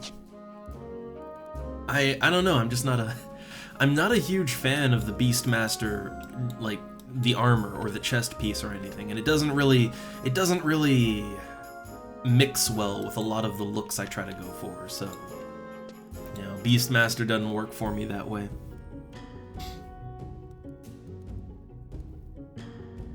And yeah, I know a lot of important synths are fire. That one I definitely know. It's just, yeah, I just figured the flood of low-level fire crystals, because, you know, fire crystals are fire crystals, whether they're from a low-level or a high-level encounter, right? So I figured it was the low-levels that were kind of flooding the market, if anything, but yeah. Okay, getting on to my damage set. I need a pet. So, okay, let me pull some stuff out of storage here. Man, I can't wait. I cannot wait for Wardrobe 8. Like, that is gonna free up a lot of my inventory, actually, because believe it or not, I keep a lot of equipment pieces just for the look alone. So yeah, that is gonna free up so many slots. Not really from my wardrobe. My wardrobe is mostly actual functional things, but yeah, I have a lot of just cosmetic stuff in my safe, so that'll be nice. Yeah, true. I mean, Gelspa's not that many camps. It's just man, crystals just rain in Gelspa. Like, I don't know what it is. Enemies just explode like loot pinatas in Gelspa. It's weird.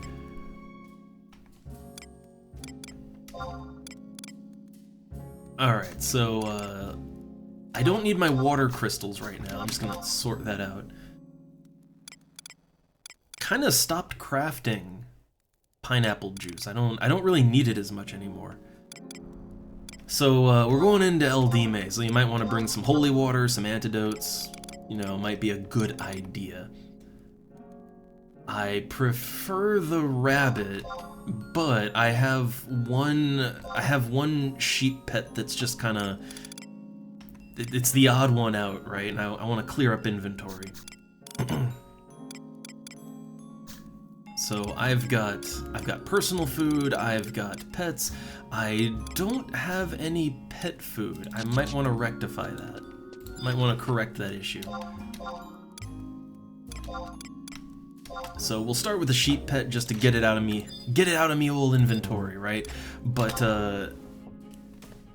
yeah, I need pet food. It's good to have. Man, I'm still so nervous. Like, every time I see in a patch note or people, they mention it, like, BST rework, and I'm gonna be honest, since I play other classes more than Beastmaster now. I'm more concerned that they don't change how /Beastmaster works. I mean, if they're gonna introduce a new element, or like, I don't know, make adventuring fellows more available and better, then, I mean, honestly, that would alleviate the need to have a Beastmaster pet, right? Then sure, but if they don't do something like that, if they don't make the adventuring fellow basically a replacement for a /Beastmaster pet, then really, I just hope they don't touch anything with it, right? Leave that as it is. It's kind of necessary to how the game is played in 2023. Even classic style. But, I mean, as a main job, I don't know. I mean, Beastmaster, I guess, I don't know. Let's talk about class identity, and I mean really lore-wise, theme-wise, the identity is that you're a master of beasts, right? So yeah, it's a pet class, obviously. I don't think that would change. But, I mean, nothing in the description ever really says that, oh, this is the solo class, right? It's just that's always what was kind of thrust upon it because of how the class was originally designed. But if Beastmaster could be made more party-friendly, if it had to sacrifice some of its awesomeness, I wouldn't necessarily be against that.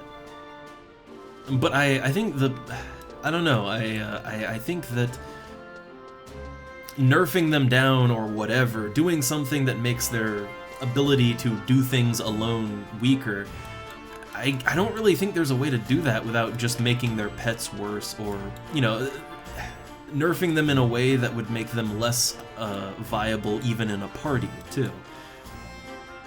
Like, I think it's just intertwined there.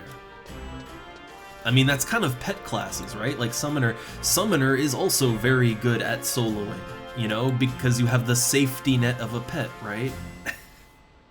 Like, I think all the pet classes solo fairly well, and it's just because of how this game works, right, on a fundamental level. So I'm hoping they just don't mess with any of that, right? Because that would make the game a less positive experience overall, at least for people like me. And I feel like I'm very middle of the road, right?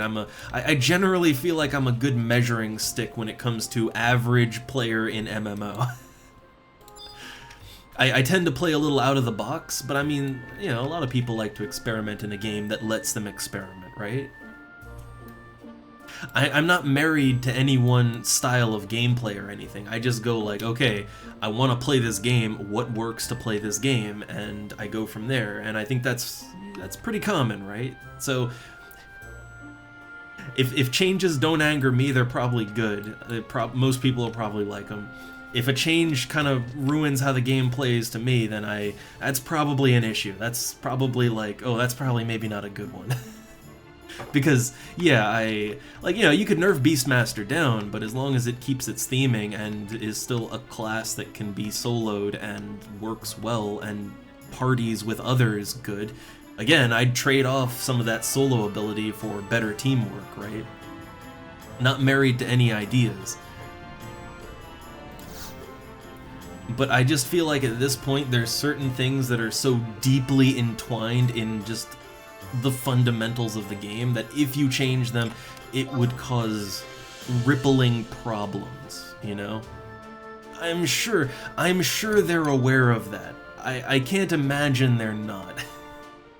And that not just about Beastmaster, but many, like there's a lot of gameplay elements in Final Fantasy XI that might not, they might not seem like a lot when you just look at it individually, but if you changed it, it would have a rippling effect that could kind of destabilize the overall game. There's a lot like that. Just, you know, basics of how the game works, right?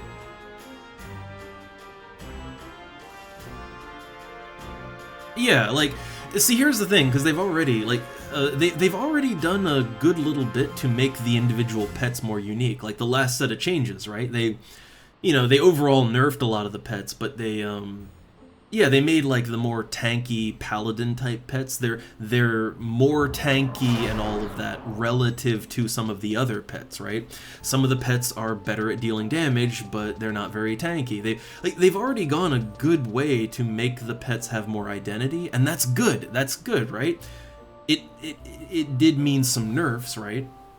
Like that sheep that everybody loves so much has been nerfed down quite a bit, but really only so that other pets can shine in certain situations. Though a lot of people still just use the sheep out of habit, I think. But, you know, more of that, like, I wouldn't mind that, right? I really wouldn't mind that. You know, like, yeah, maybe make it so that pets like the rabbit, for instance, don't make them bad, right? There shouldn't be bad choices, but, you know, make that just be average, right? Like, very average, it gets the job done, it's fine for basic soloing, but, like, you know, if you really want to be fast and efficient and good, then you gotta, you know, you need a pet that's a little more fit to the situation, right? And yeah, that, you know, changes like that would be good. It would mean nerfs in some ways, but buffs in others, and yeah, like, I'm all for that. Yeah, oh yeah, that's the thing. There's actually like a Pokemon-esque beast advantage chart, right? Like some beasts have different advantages to others. The problem is it doesn't really mean a whole lot. All it really means is that every now and then the enemy will be intimidated by your pet, and you know, that's nice. It's kind of like paralyzed, but ultimately it's not that big of a deal, not really.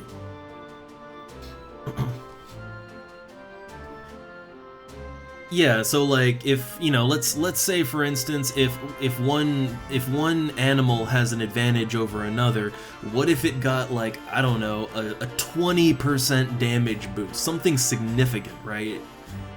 You know, and that would actually mean you gotta play to type, right? So you at least have to think about what you're doing. That would be like a, yeah, you know, it would be a nerf in some ways, but a buff in others, and more of that would be nice, right? Like, not making Beastmaster worse, but just making it so you gotta think a little more, right? You gotta think and prepare more. I'd be all for that. I just know that what can be a reaction from a lot of people, because I see a lot of people that they're frustrated, like, oh, look at that Beastmaster, look at the audacity of that Beastmaster player, just pasha, soloing in a place where I must get a group. Punish them! Like, no, that's the wrong attitude, right? Like, that is petty player in an online game behavior. Rather, it's like, look at why, look at what's going on overall. There's always a demand for soloing. People are gonna try to do it no matter what. That cat's out of the bag. It's 2023, people like to play the game on their own every now and then. You're not gonna stop that, right? No amount of nerfs is gonna stop that. It's only gonna make people leave if they can't. So that cat's out of the bag. Don't worry about it. People are gonna solo, it's okay, don't panic. So rather, it should be, alright, how can people solo? Should Beastmaster be the only way people can solo efficiently? You can solo without it, but it's really not efficient. It's so bad it's not worth it.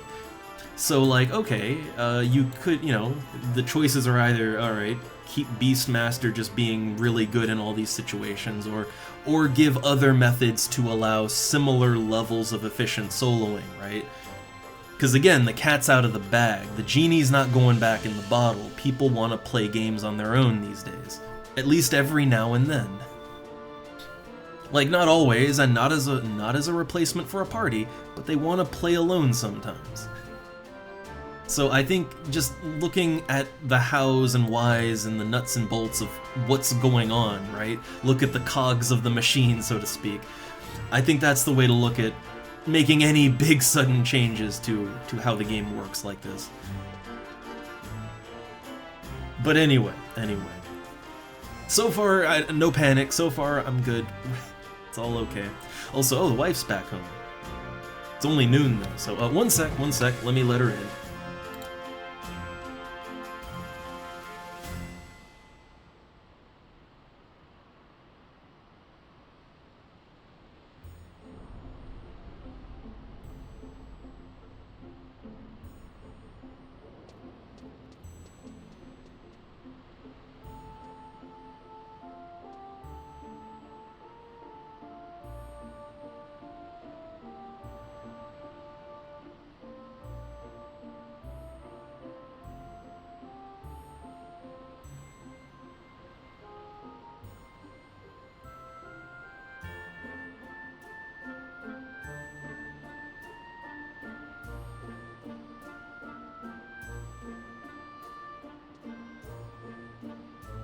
Alright, I'm back. And the cat is no longer peacefully napping.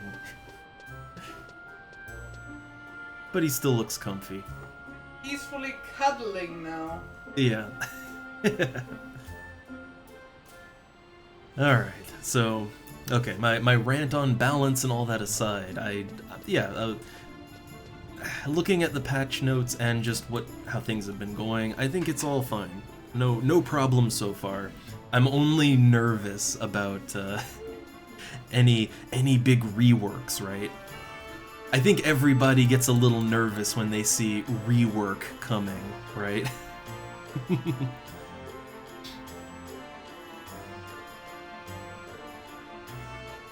Oh, nice, nice. My fire crystal's already sold. Well, I mean, fire crystals, most crystals, they sell almost instantly. They're a hot seller, what can I say? Alright, but I went to this here auction house for a reason. I wanted to, before I head out to the necropolis to try and farm up an item from, I think there's 2 spawns I can go to. No idea what the drop rate is, but I need the item before I can proceed. So, pet food Zeta. 3,200 is not bad at all. I'll buy up a stack. Nope, hit the button too fast. Here we go.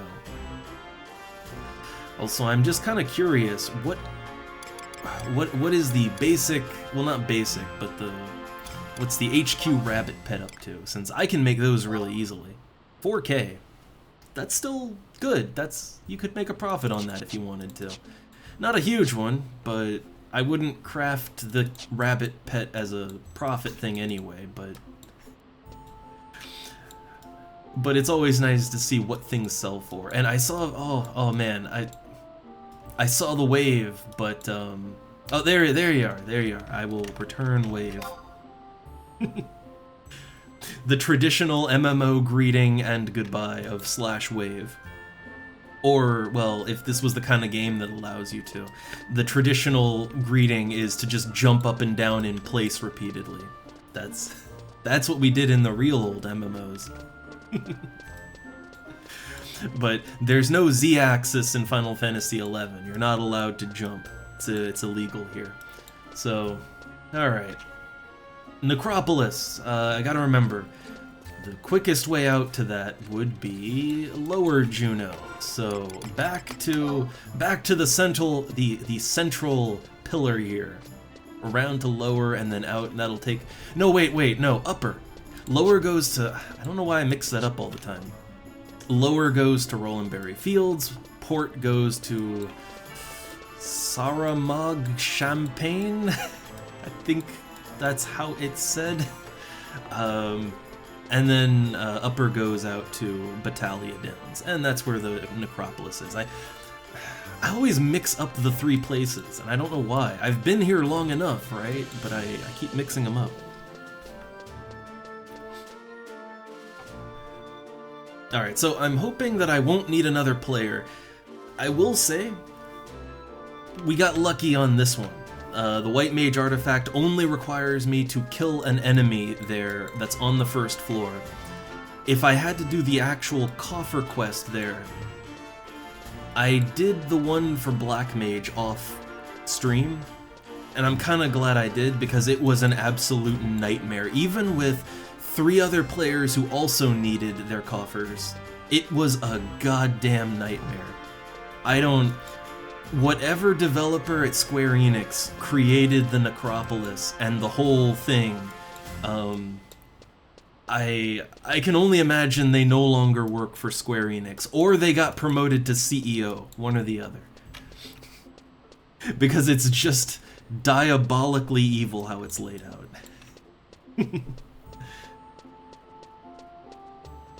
Ooh. Well, look, you can't go wrong with farming up corals. I'm gonna say coral because for me, that is too many letters to just say as curl, right? There's too many vowels in there to just say curl. But, yeah, they're always good money. They have good loot. And the meat especially is such a common drop. Alright, so back in the Downs. So, there's like 20 different entrances to the Necropolis, one of which you have to go through the Northlands and then loop back around to get into for whatever reason. But we're going to the southeast one. I think that's just keep it simple. There was a time that I thought the Garlage Citadel was I thought that was the most evil place the game would send you for your artifact quest, but I mean, really, all you gotta do there is get 3 other like-minded individuals, or pay them, to help you to open the doors, right? They stand on the platforms, the doors open, you get your coffer, everyone goes home happy. But, you know, it is rough to get 3 other people just to open doors for you, but that's okay. It's a linear thing. Eldime Necropolis, though, it's... On the surface, it sounds simpler. You only need 1 other person to push a button for you, to change the door patterns. But the problem is, you need that help constantly, right? Like, you have to... Yeah, you've got to go through the gates, constantly switching back and forth. And then you have to drop down the holes to get to the coffers, but none of the holes are linked together, and you basically have to exit the whole thing and come back again if you don't get it. So you have to drop down hole, like get help to go through the switch areas, drop down hole, oh, no coffer, well, let's go back to the city, come back to the dungeon. Now I have to get the person to hit the switches for me again as I try to navigate to a different hole to drop down. Repeat that about 5 times. If everything goes well, it should take only a few minutes, but if you don't get the right drop down, when I did it, it took about 2 hours to get that done. That was just for me and 1 other guy.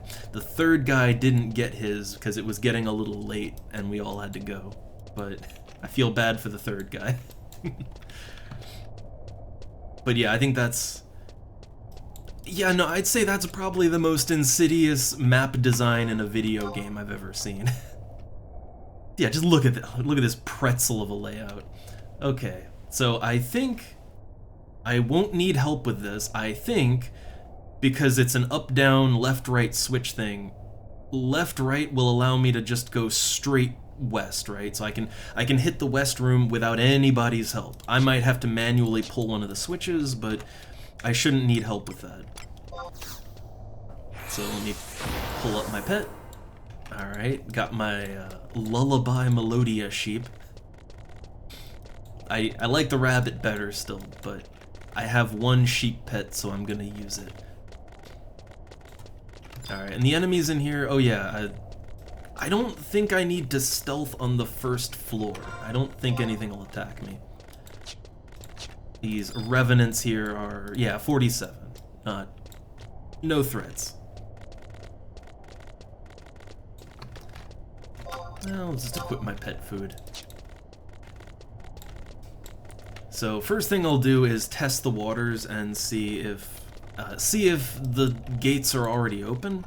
Because I don't know what there's no way to tell what position the gates are in until you go to the gate and find out you can't go forward anymore. So, alright. If I keep following down this path, I should come to either... So, okay, if I have to hit a switch, I think I go that way, right? Yeah, if I have to hit a switch, we go that way. Otherwise, keep going west. And the gate's closed, so that means I gotta hit the switch. But I don't think... yeah, I shouldn't need any help on this one. True. I mean, I guess I can think of maybe some single-player RPGs that are contenders for badly laid out, confusing, convoluted nonsense, but I don't know. For what makes this bad for me is that you have to do this whole switch gate maze thing, and you have to go back and do it again and again and again. What makes it bad for me is that you kind of have to waste someone else's time to do it, because the guy... Yeah, look, see, the guy that stands at the switch here, they don't, like, you know, they have to stand at the switch. They're not gonna, you know, if they need their treasure, right? If they need their coffer, they don't get it. They have to wait for you to get yours, and then they have to trust that you're gonna be a nice, good Samaritan, and you're gonna come back to the dungeon, and you're gonna help open the switches for them, right? They have to rely that you're not going to just nope out and say, fuck you, I got mine. There's a lot of trust exercises in this game, if you will. Lots of falling back into people's arms constantly. Metaphorically speaking. Okay, so gate's open, and yeah, it should be, yeah, since it's up, down, left, right, all the left, right gates should be open, so it's a straight shot to the other end. And also, I don't think anything here will aggro, but I'm not 100%. I'm pretty sure the enemies in the far west room, they probably aggro me, even at 75. Also, what am I doing slow walking? Because someone might random along, and you gotta watch out for that. Someone might random along and hit one of the switches, and now you'll just be... Right, you can just literally get trapped in here because you're going through the tunnels, and some unrelated guy just comes along and punches one of the switches, and now you're locked in.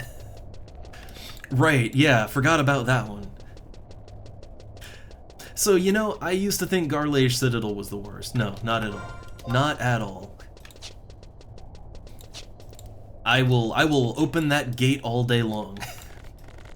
Oh, hey, look. Hey, if anybody needs their treasure coffer, well, you lucked out. You don't have to go through bullshit. The treasure coffer spawned on the first floor for once. It's right in the corner in the west room, right here. It's right there if anyone needs it. I don't. I'm done with this place for coffers. Okay, here's what I came here for. The Dark Stalker. He's just standing right on the edge of the pit there. So, let's do it. I think there's 2 Dark Stalkers on this map. They're only level 58, but I'm sure they have some nasty tricks. I'm sure. I mean, eat food. Yeah, I'll pop my meat jerky. Extra strength.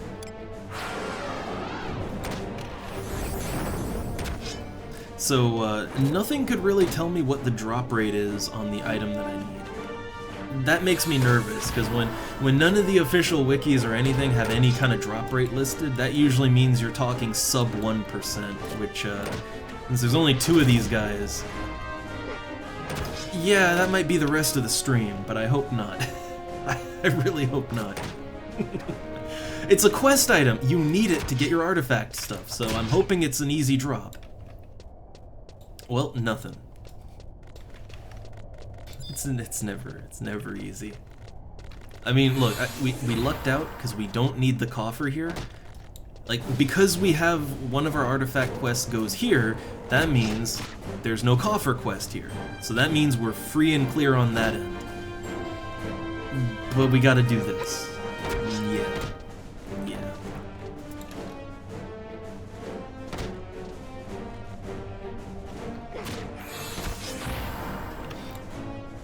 Go sheep. I still, yeah, it's unfortunate that the sheep is still kind of the strong, like, the overall strongest pet. I don't know.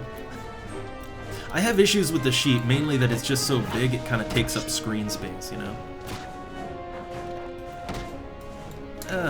Vorpal Scythe, end it.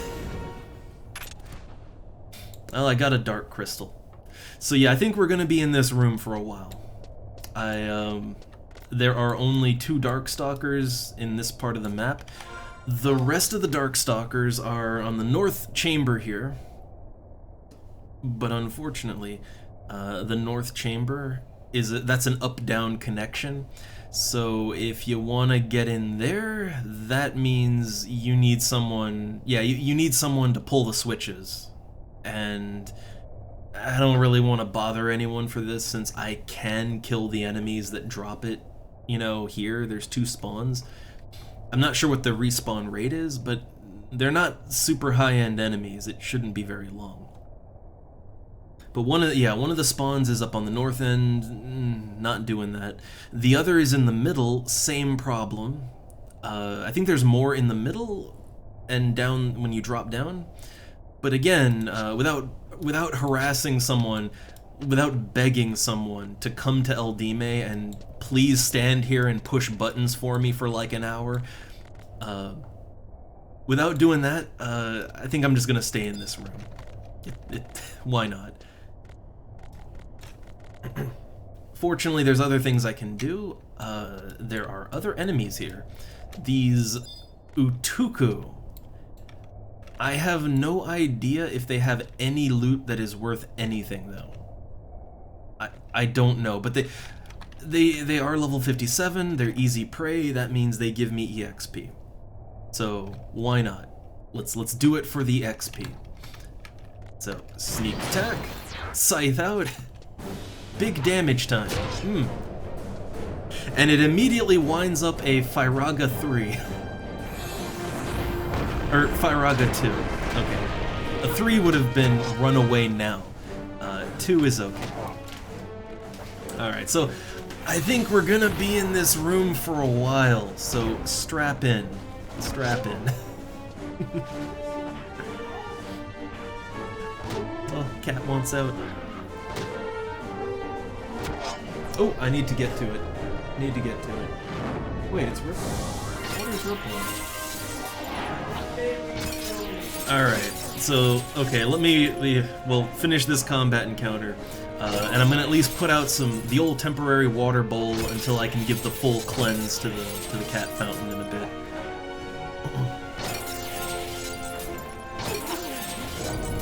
Oh, one second. 1 second.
Oh, alright, back for a minute. I think I have to wait on the respawns anyway, but I had wanted to put the cat fountain in the dishwasher, so I'm gonna back up to a corner.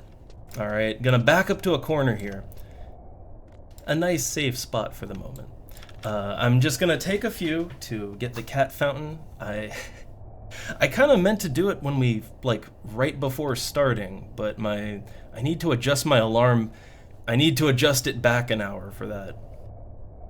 So, give me a minute. Cat stuff. You can hear, oh, he's meowing.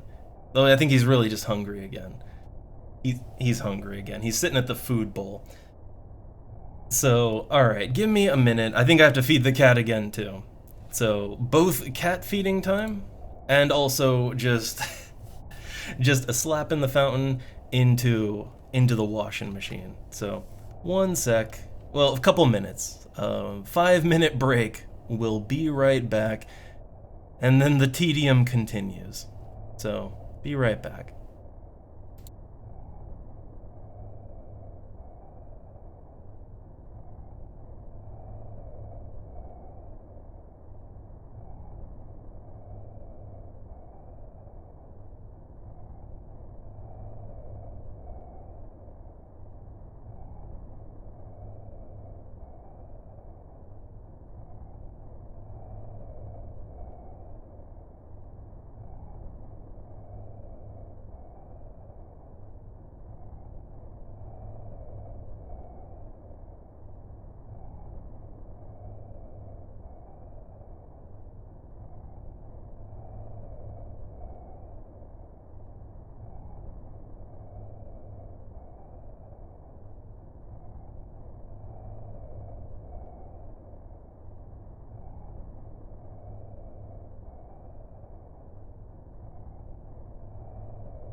Alright, I'm back.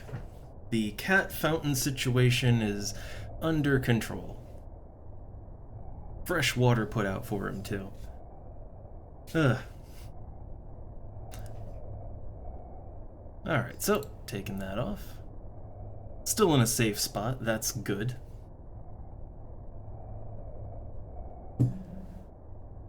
Alright. So, have the... Okay, thank God. They've respawned. So let's continue the tedium. The fun and exciting gameplay.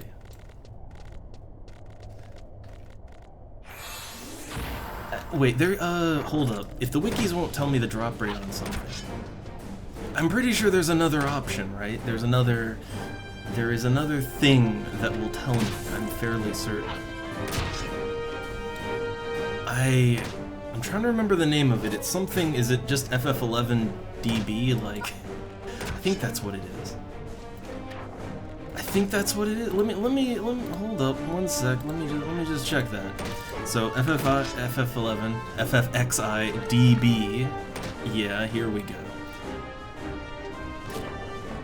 So we're looking for the Tavnasian Bell.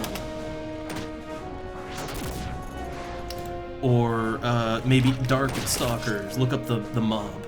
Tavnasia Bell. Okay, so it looks like the actual hard drop chance is 8.7. Okay, well, I mean, it could be worse, right? It could be worse. But 8.7, and then I guess I have Treasure Hunter 1, so it's a tiny bit higher, but we're probably still dealing in 10% or probably a little less drop rate, I would imagine. So that's not great. That's not great. And yeah, the enemies, I don't know, they seem to at least be on a couple minutes respawn timer, so... Oh,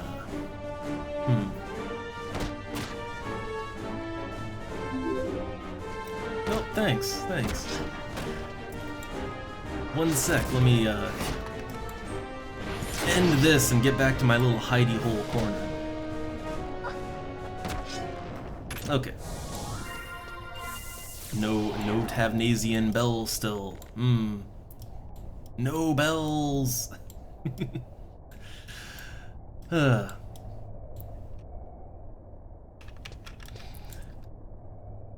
Alright, oh, Titan Lax, I like the name. But okay, yeah, we're just trying to get that Tavnasian Bell, and it's only two stalkers in this room. So we're kinda just... Yeah, I'm gonna kill the Darkstalkers, and kill these guys, just kill everything in the area until we get that bell. Not the most exciting, but it's really not as bad. It's not as painful as it could be, right? It could be a whole lot more painful.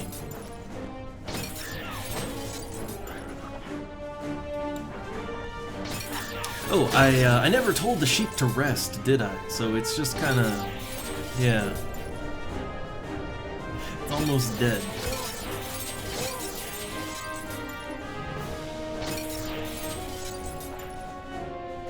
And hey there, West. Or Westel. Just trying to get a bell in Eldime. Again, not the worst thing you could be going for in Eldime. And I'm just killing these ghosts because I need something. I need something to do in between killing the two Darkstalkers in the room. But I'm gonna let my pet rest, and I'm noticing my health is kind of falling a little, so gonna give a quick rest.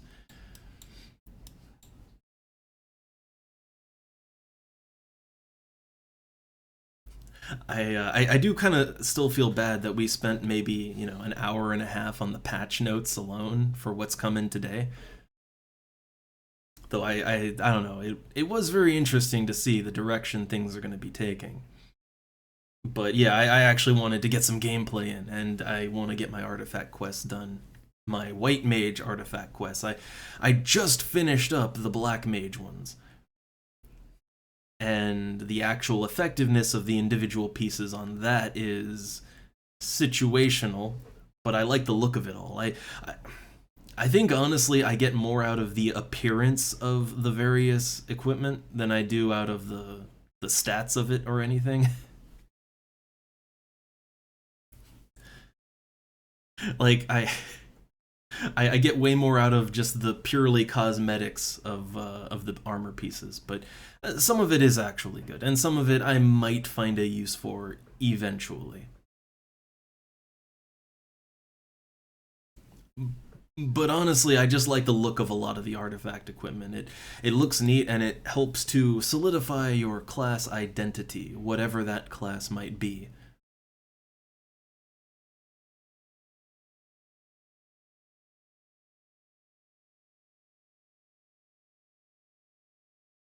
Alright, so yeah, no respawns yet. Oh, there is a bomb type enemy over there. One single one. There is one bomb enemy over there. I don't know if it has anything good on it or not. No clue.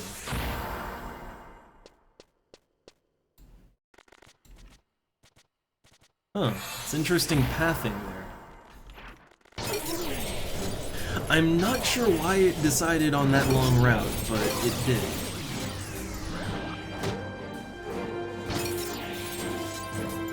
Look, I've seen pets in this game. I've seen them do some really interesting things. I can't tell you why, but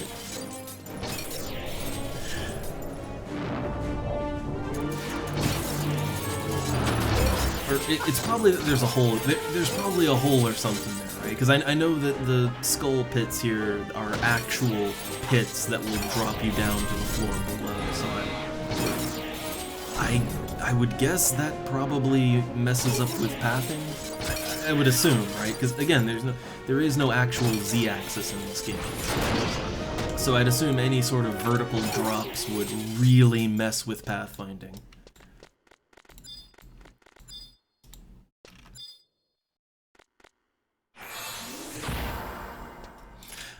I am kind of tempted to look up and see if, oh, Sleepka.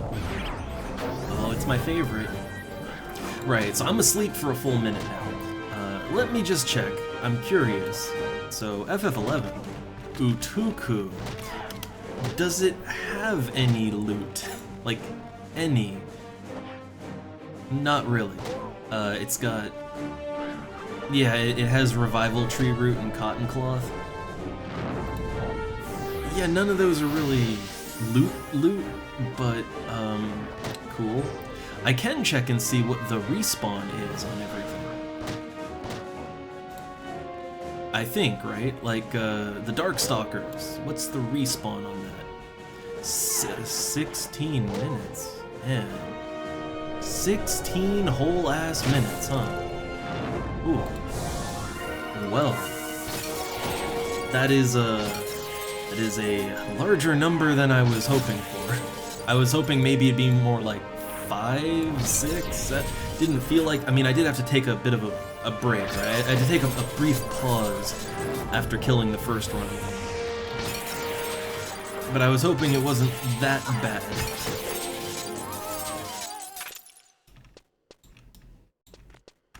I don't know. Did it actually take me 16 whole minutes to kill the ghosts in this room? It doesn't feel like it. I don't feel like that took 16 minutes. But yeah, they're respawning already. So yeah, we're going for a Tavnasian belt that has a sub 10% drop rate.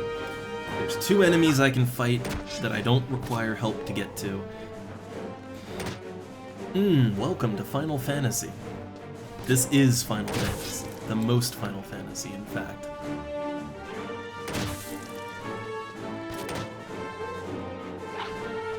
I did have a thought. Outside of, you know, FF11, right? Outside of the MMO.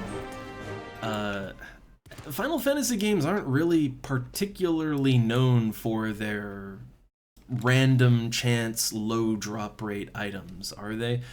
I can think of a couple of single-player JRPGs that actually do have really bad drop rates on some things. I can think of a few, actually. But I don't know. I mean, I don't think the Final Fantasy games were ever quite that. And I think they only really did that for the MMO here because, you know, MMO. Asian MMO.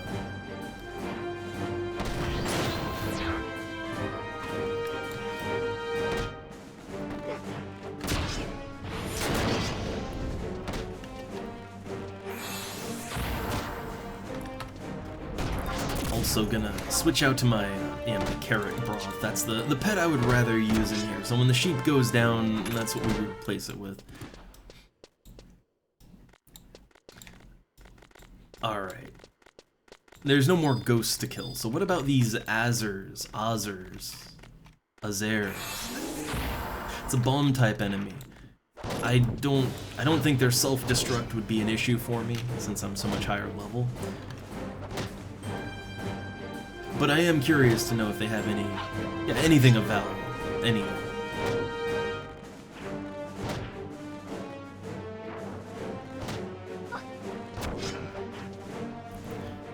This particular enemy, I mainly just know that when I have to go through here as a lower level character, and I have to be the one to open up switches, it feels really bad.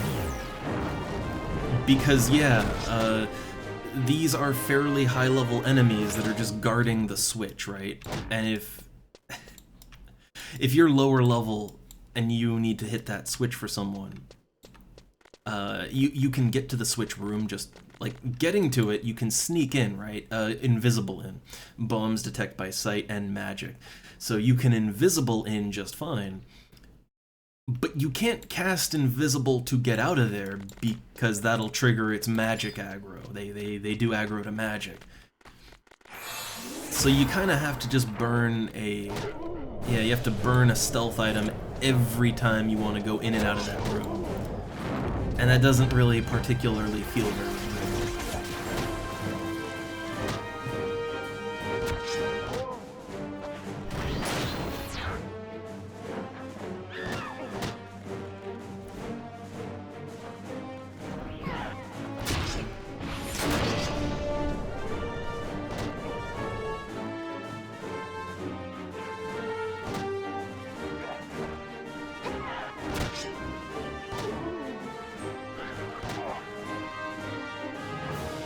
Alright, so I'm tempted to just let this sheep go down because I replace it with a longer lasting rabbit pet, right? I got tons of rabbits in my pocket.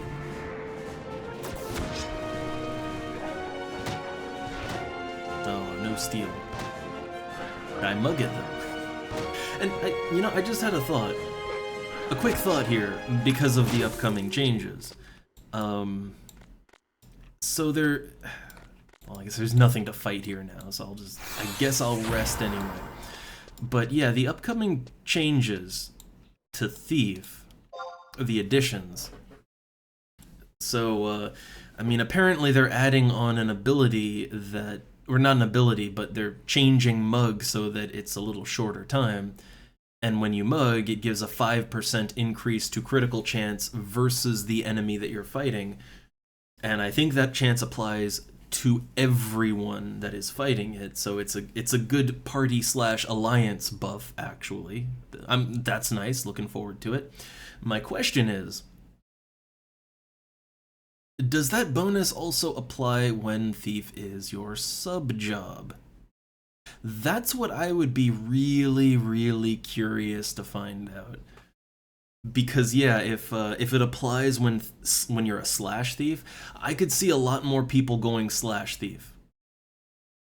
I mean, you don't get mug until you're very high level main job when it's a sub, but yeah, if they change it in that way and it works as a sub job, then I could see whole parties going slash thief just to kind of keep like a constant 5% crit buff on the enemy. I could kind of see that becoming a meta. Maybe not the meta, but becoming just a thing, right? I could see it.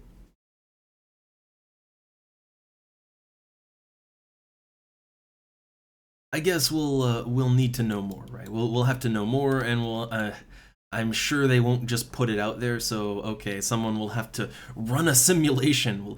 You'll have to run the numbers, thousands of tests, right, to know if that 5% actually applies or not. I'm sure someone is eagerly awaiting to perform that experiment. I'm sure.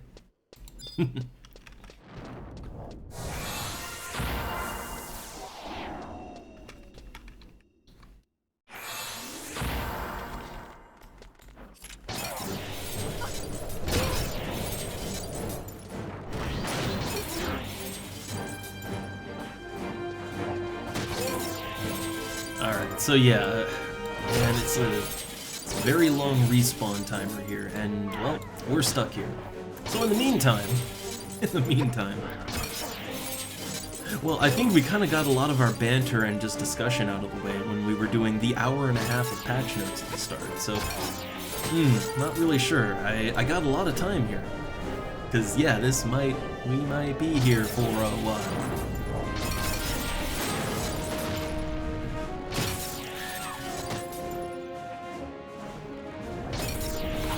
Man, I don't have anything prepared. If I had notes, I wouldn't...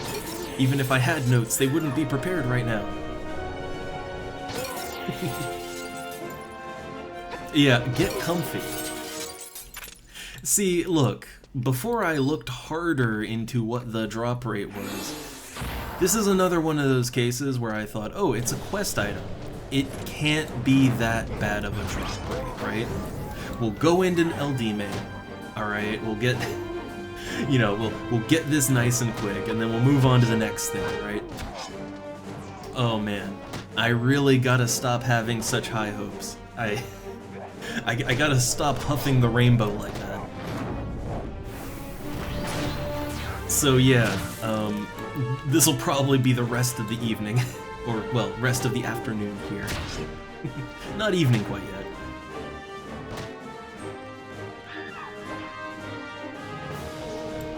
In fact, it's not even quite lunchtime, so I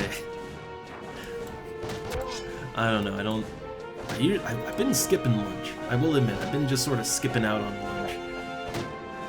I don't know. We tend to eat like big heavy breakfasts, and we tend to have big heavy dinners. So, not really. I feel like eating a lunch would kind of be overkill, you know. Don't need that many calories. And hey there, Burn. Hey there. You missed the riveting hour and a half of patch note reading at the start of the stream. And it's patches that are coming today. Maintenance Day. Big changes, but not Treasures of Ot-Urgen big. Not next expansion is not dropping. It's just some big gameplay changes and additions overall. Thief, I think Thief got quite a buff. I think Thief has a lot more going on now. At least for, like, more high-level play.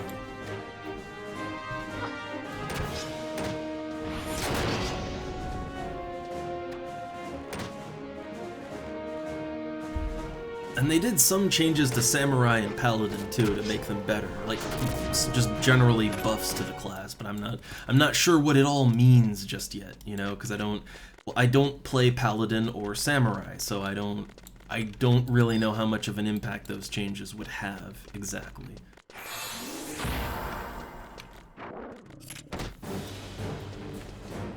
Also, I notice something every now and then when either a player or an enemy whips out a bow and arrow.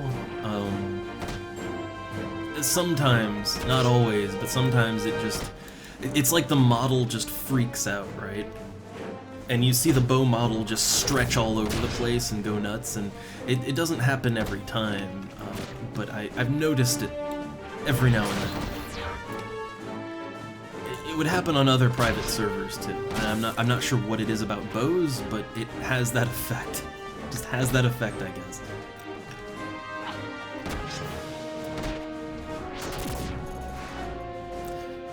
But I think the change that they're doing to Mug, which is apparently a purely custom change, making Mug have like a 5% bonus to everybody's crit chance when they hit a particular enemy. If I'm not correct, like isn't that something that Ninja/Thief in Final Fantasy XIV does? I'm pretty sure it's even tied to Mug in that game, right? But it gives like a small raid-wide bonus, basically, to the enemy that you're fighting. So I do kind of feel like they took a little inspiration on that one. I don't. The thing is, I really don't want this game to become like, 2-minute raid window cooldown. I don't want it to go down that dark path, right?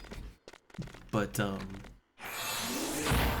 I don't know, like an ability or two that functions like that.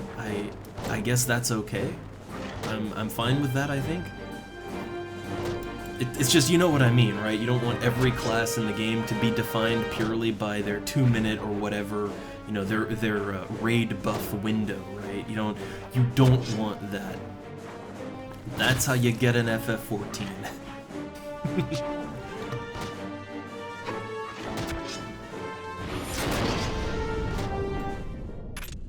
Oh, nice. 756 Vorpal Scythe. Which I guess, unless I buff up my strength and everything, I'm not gonna achieve big numbers like that. It's not... They're not nerfing everything down that much, but... Yeah, my strength will mean a little bit less, so I guess if I want to achieve those big numbers, I'm gonna have to put more into my strength and dex gear. Like, even more so. And to be fair, there is a lot more I could do with that. There is... Oh, man, I almost accidentally auto ran into a pit. Silly me thinking I could just hit auto run for just a little bit in here. No, none of that. None of that.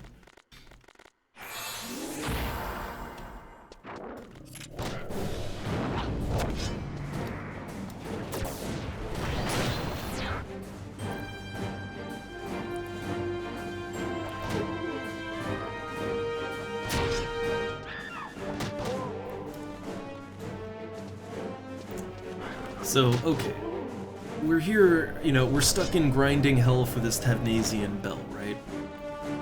Okay, let's say we get it, right? What happens once we get the Tavnasian bell? Well, that is, I would say, the hard part. The next part of the quest is we have to go all the way up to Feyen, and we gotta find a spawn point in there, trade the bell to it, and it'll trigger an NM fight. But the fight is only level 65, so it shouldn't really be significantly harder than the enemies we're fighting right now. So the fight part is the easy part, I would say. And that is actually, yeah, you beat that. That's actually all you have to do for this particular step of the White Mage Artifact quest. Like, that's it. You're done. I mean, obviously, you still have to do the healing hands and the other coffers, but yeah, the actual quests, like the real quests that you have to do for the White Mage artifacts, I gotta be honest, they're pretty easy. I mean, random chance is never fun, but outside of the random element, they don't actually require you to go to that many places or to do that many things, right? It's not...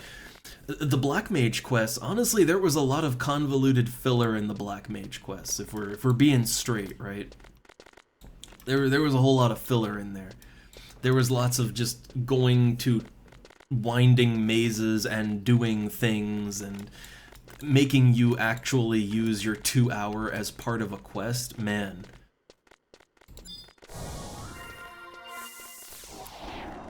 So yeah, I feel like relative to the Black Mage artifacts, White Mage is fairly easy. Or I should say it's fairly straightforward. It's very straightforward. Also, Sleepka 2. I love it. See, as a Black Mage, I know all about Sleepka 2, and that it lasts for at least a full 2 minutes.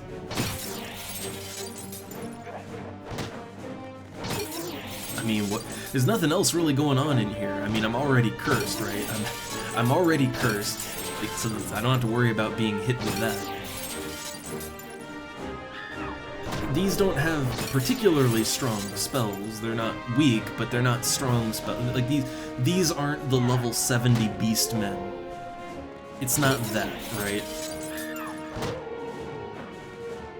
So I don't really worry about getting a big AoE that'll just kill me. I don't worry about that. It's more that I just have to kind of sit here until it's done. Nope, Blizzaga 2, please don't get interrupted.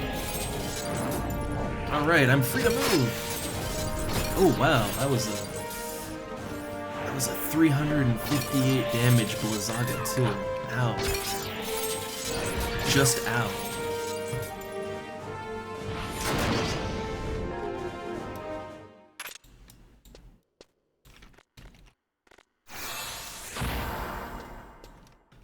Oh, I think the pet's poisoned, right? It used poison too on the pet, but I think it resisted it.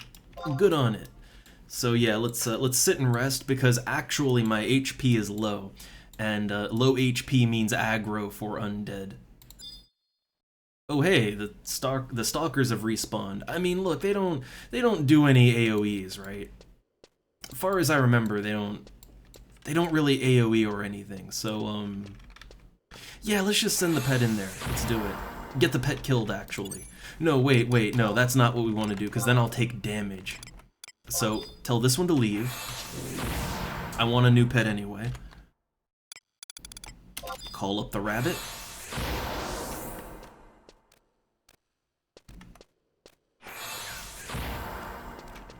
Alright.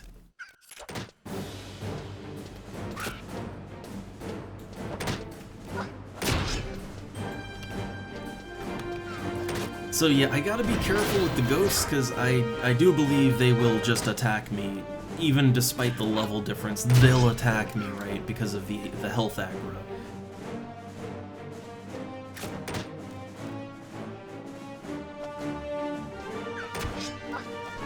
Oh man, against such a low-level enemy, missing 2 out of 3 of my hits is just not good. You know what? Like, Curse. It reduces your max HP and MP. It slows you down. It doesn't say it does that. I don't know if it has some kind of passive attack/accuracy debuff to it. I don't know, it might, right? Not every curse is the same, actually. They have different values.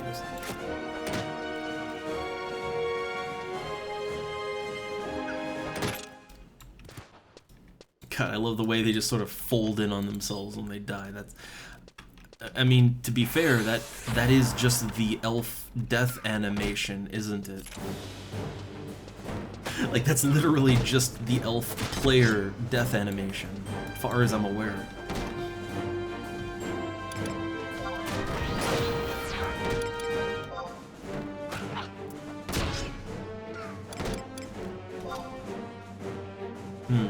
I don't know, I need to rest, right? I need to rest my health up anyway. Oh, see, there was the bow glitch right there.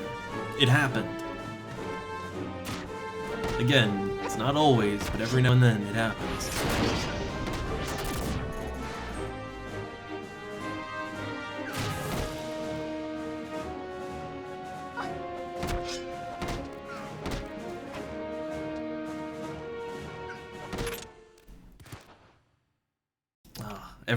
Every time an enemy goes down, because, you know, it takes a minute for it to tick over and for the loot to pop, I'm always thinking, oh, come on, just tick up one more and see those nice green letters that say Tavnasia Bell, right?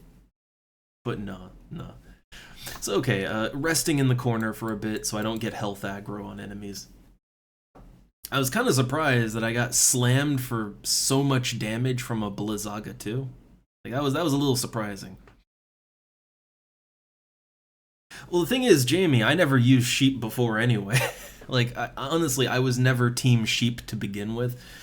I only used it in parties because it's one of those things where players just kind of push you to do it. But I always preferred the rabbit. It's always, to me, been more sustainable. And it's better for, like, multiple enemy aggro. But I think now other pets are much like, I think every pet is a little bit better in different situations now, because they all kind of function a little differently.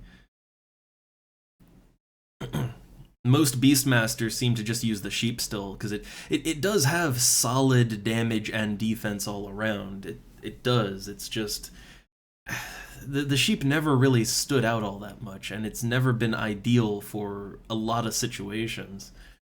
Like, here's a big one, right? Let's say that you're fighting beastmen or whatever in a cramped place like this, and oh no, a second or third even beastman has just spawned on you, and it's attacking you. Well then, if you have the sheep pet, you have to manually tell your pet to attack each and every individual enemy to get aggro off of you, right?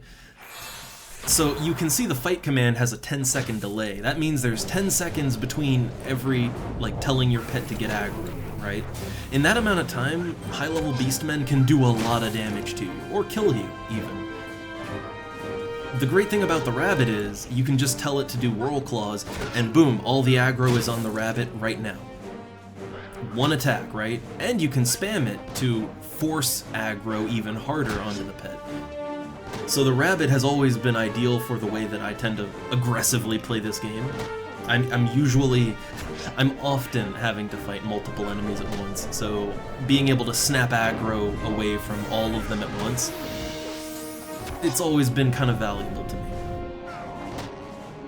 But the other thing is the rabbit can heal itself, which, do not underestimate that heal, alright? It is a fairly decent heal, and the rabbit's auto attacks are not bad. It can, every now and then, it can double attack. So the rabbit's just default auto damage is fine. And if you use all of your ready commands to make it heal itself, it's actually an incredibly sustainable pet. Like, you can kind of keep on fighting for much longer than a sheep user. Like, the sheep user, and I actually had this happen while I was farming Yagudo a while ago.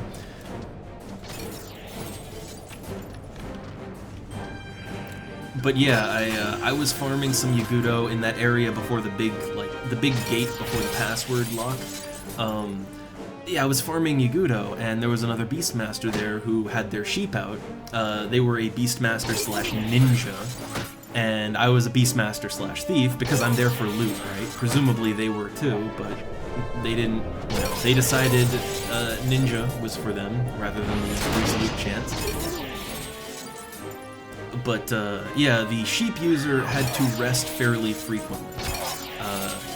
And not because of him, but because of the pet, right? So the thing is, while he was sitting down resting, I'd just keep going. Like, I could kill like 2 or 3 more enemies before I had to take them on. So I had much less downtime with the rabbit. As far as what does damage or whatever, I don't think there was too much difference there, but the rabbit was definitely much more, yeah, much more sustainable of a pet.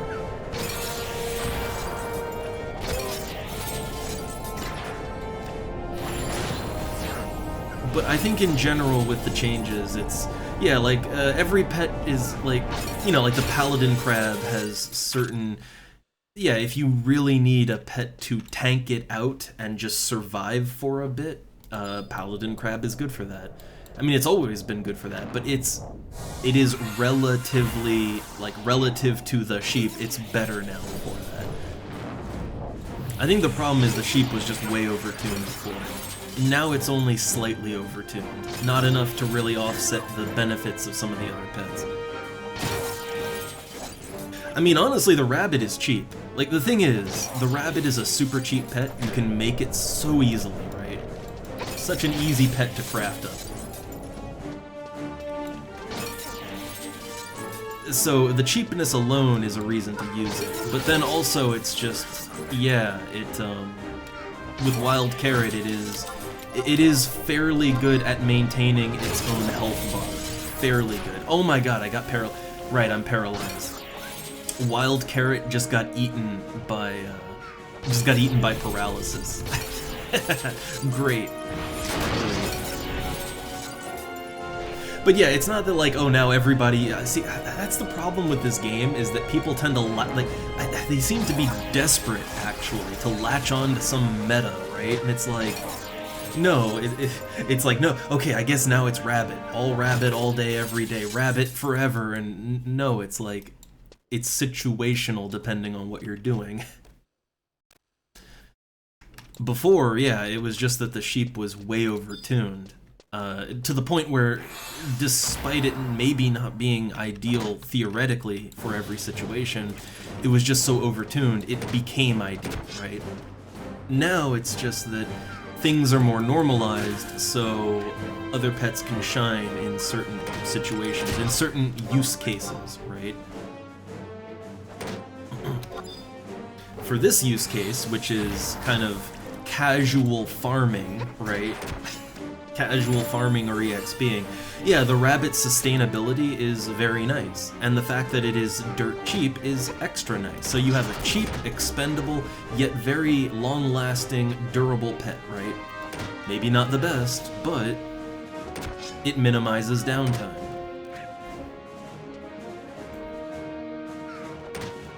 Yeah, for a more casual grinding scenario, that's kind of ideal, but let's say I was fighting, I was doing a specific fight that's very hard in some way, I would probably want a pet that is more focused, more tuned to that particular situation. And in a party, I would honestly, I mean, really anything will work, but in a Beastmaster party, for instance, I feel like you'd probably want to go with the tiger or whatever situationally does the best damage, right? Maybe not the best survivability, but the best damage, so that fights get ended quicker. I mean, I guess everybody going rabbit and then wild carroting, I guess, I guess that works too. It's just, I feel like you'd probably get more out of just doing more damage with more offense-oriented pets. Like, that would make fights go quicker, which means less damage overall, so that probably is more ideal. Probably. But, I was the white mage for a Beastmaster burn yesterday, and everybody was still just using the sheep. I think more than anything, they just do it out of habit at this point.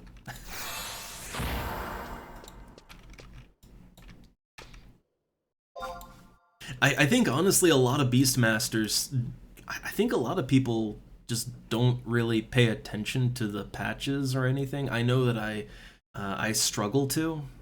I'm usually a bit behind on when a patch gets dropped, but yeah, they might not even be aware that anything was changed, and they're just sheeping it up still because that's what they've always done.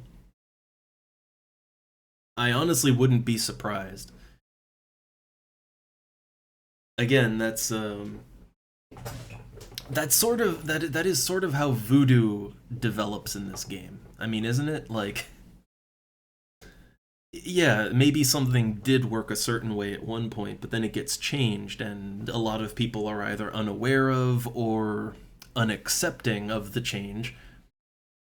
And so they just carry on, and then it sort of transforms from just being what was a meta or whatever to now it's superstition. Now it's now it's this ritual you have to do because it's what you've always done. I think Horizon might be nailing down the vibe of Final Fantasy XI in maybe an unintended way, which is now we're gonna have whole new voodoo rituals.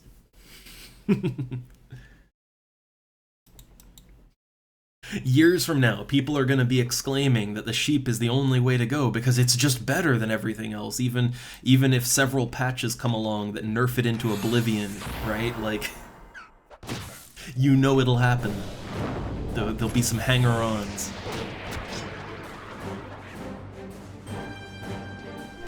Man, it's just like being back in 2005. It's really nailing the experience.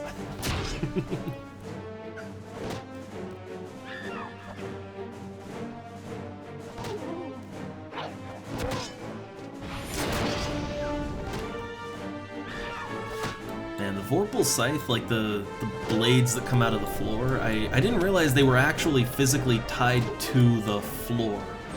So when I did it with the weird angle here, that one blade just came up all wrong. That was visually interesting.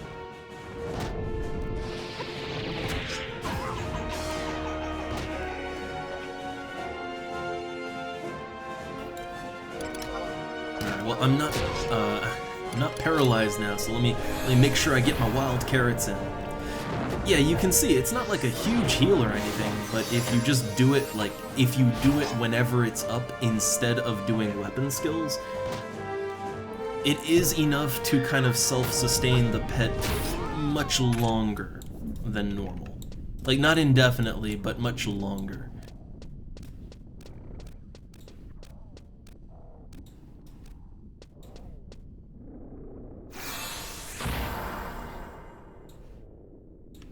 Alright, so I'm just waiting for more to pop. Yeah, I'm not... Yeah, the thing is, I don't need these ghosts. It's just really, what else am I gonna... Like, this is where the Darkstalkers are, right? This is the room with the Darkstalkers, so... There's only two. I would rather not just sit here doing absolutely nothing for the 16 or so minutes it takes for them to respawn.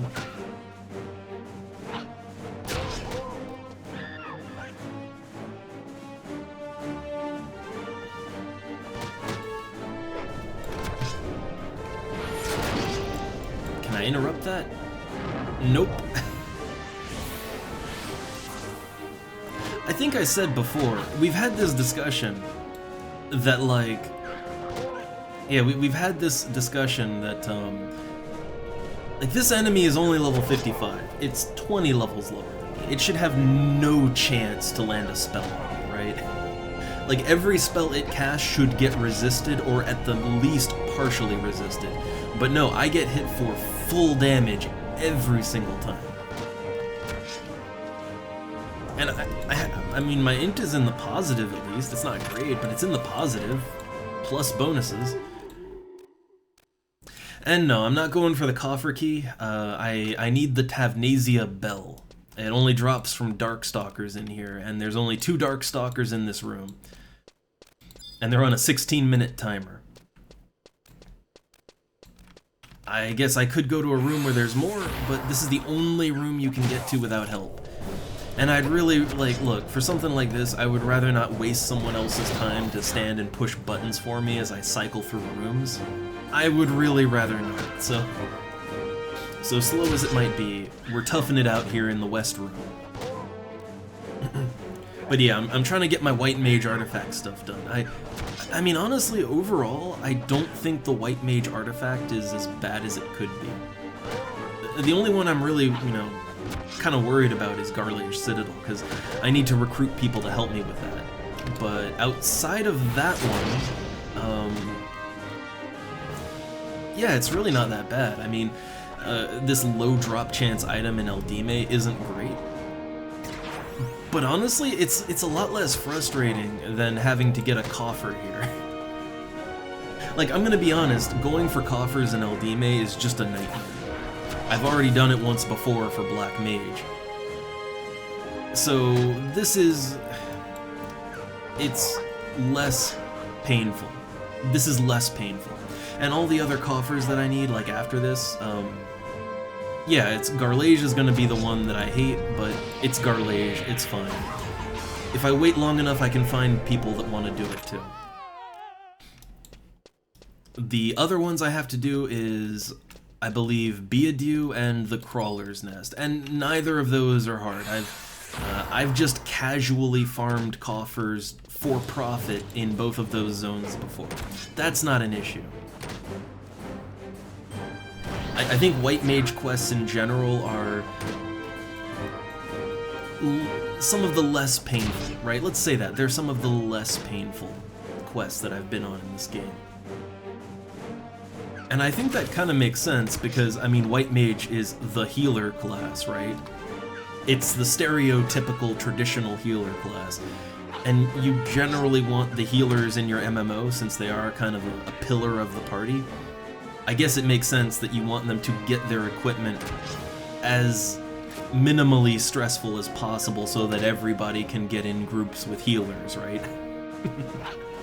That kind of makes sense to me, right? Kind of makes sense.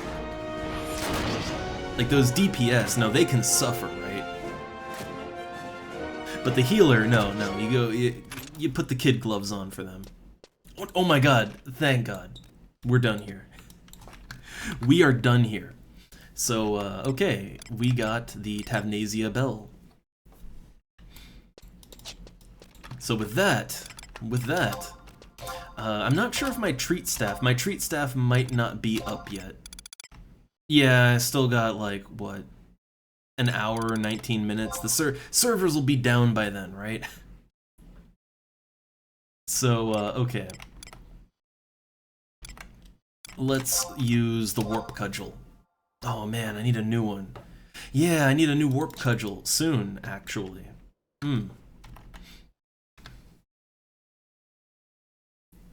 I'm down to my last charge. Oh man, I just spent so much gil on my Earth Staff. Like, buying the Earth Staff kind of knocked me down to just 3 million again. Again, I'm trying to actually build gil up for some of those real big purchases I might want to make, right? And there's so many things that knock my money back down to just 3 million, and I can barely hold on to that with all the things I have to get. It is hard to make any progress. I really do have to sit down and just kind of farm, right? Either just farm or just go fishing for like 2 days straight or something. But I need to set time aside purely for gil making. I haven't really been doing that. Whenever I have free time and don't want to play, you know, like I don't want to do the stream, right? It's just free time to play. I tended to want to do something else. But I'm gonna need to set some time aside for that. Gonna have to. No way around it. I might want to pop into my Mog house real quick though. Not do anything. Just pop in there and refresh my HP. Oh, actually, I might want to. It might actually be a good idea to change my sub job out, because I don't need. Yeah, I don't need Thief for what we're gonna do next. So part two of Puget's decision. So we killed the Darkstalker. Next, we have to go to Fei-Yin and do an NM fight. So in Fei-Yin, we don't need to kill anything, actually. No killing is necessary for this next part. Not in terms of, like, getting loot, right? We gotta kill an NM, but the NM is, I mean, that's just, you kill an NM and you're good to go, right?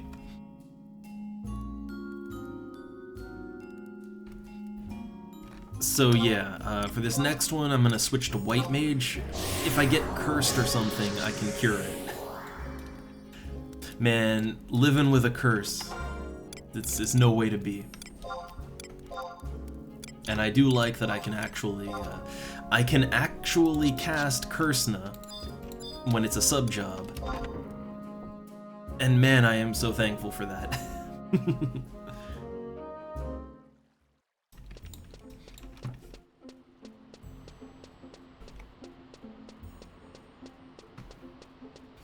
Alright, so let me get my damage set on again. I'm pretty sure changing my sub-job... Like, changing sub-jobs, I'm very certain that dismisses my pet. Pretty sure pets don't survive a sub-job change. Like, any changing of your class, that pretty much dismisses any pets, because it's just hard changing your stats and everything. Oh hey, it's the Pope. Man, look, he's rocking a vermilion over there, and that's cool, but it really just looks like he's wearing a nice comfy hoodie pajama. honestly. That's just sort of mage. That's mage equipment in general. It just looks like super comfy pajamas.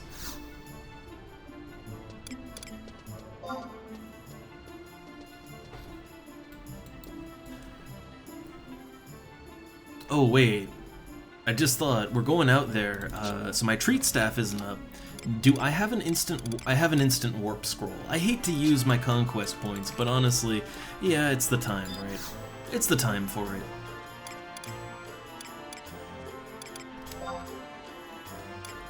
All right, so not Valdania.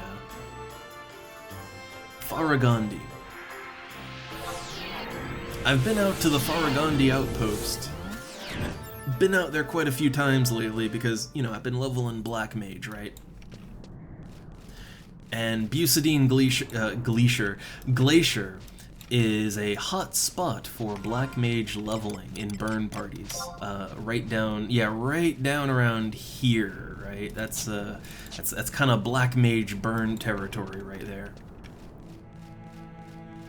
Some good XP to be had.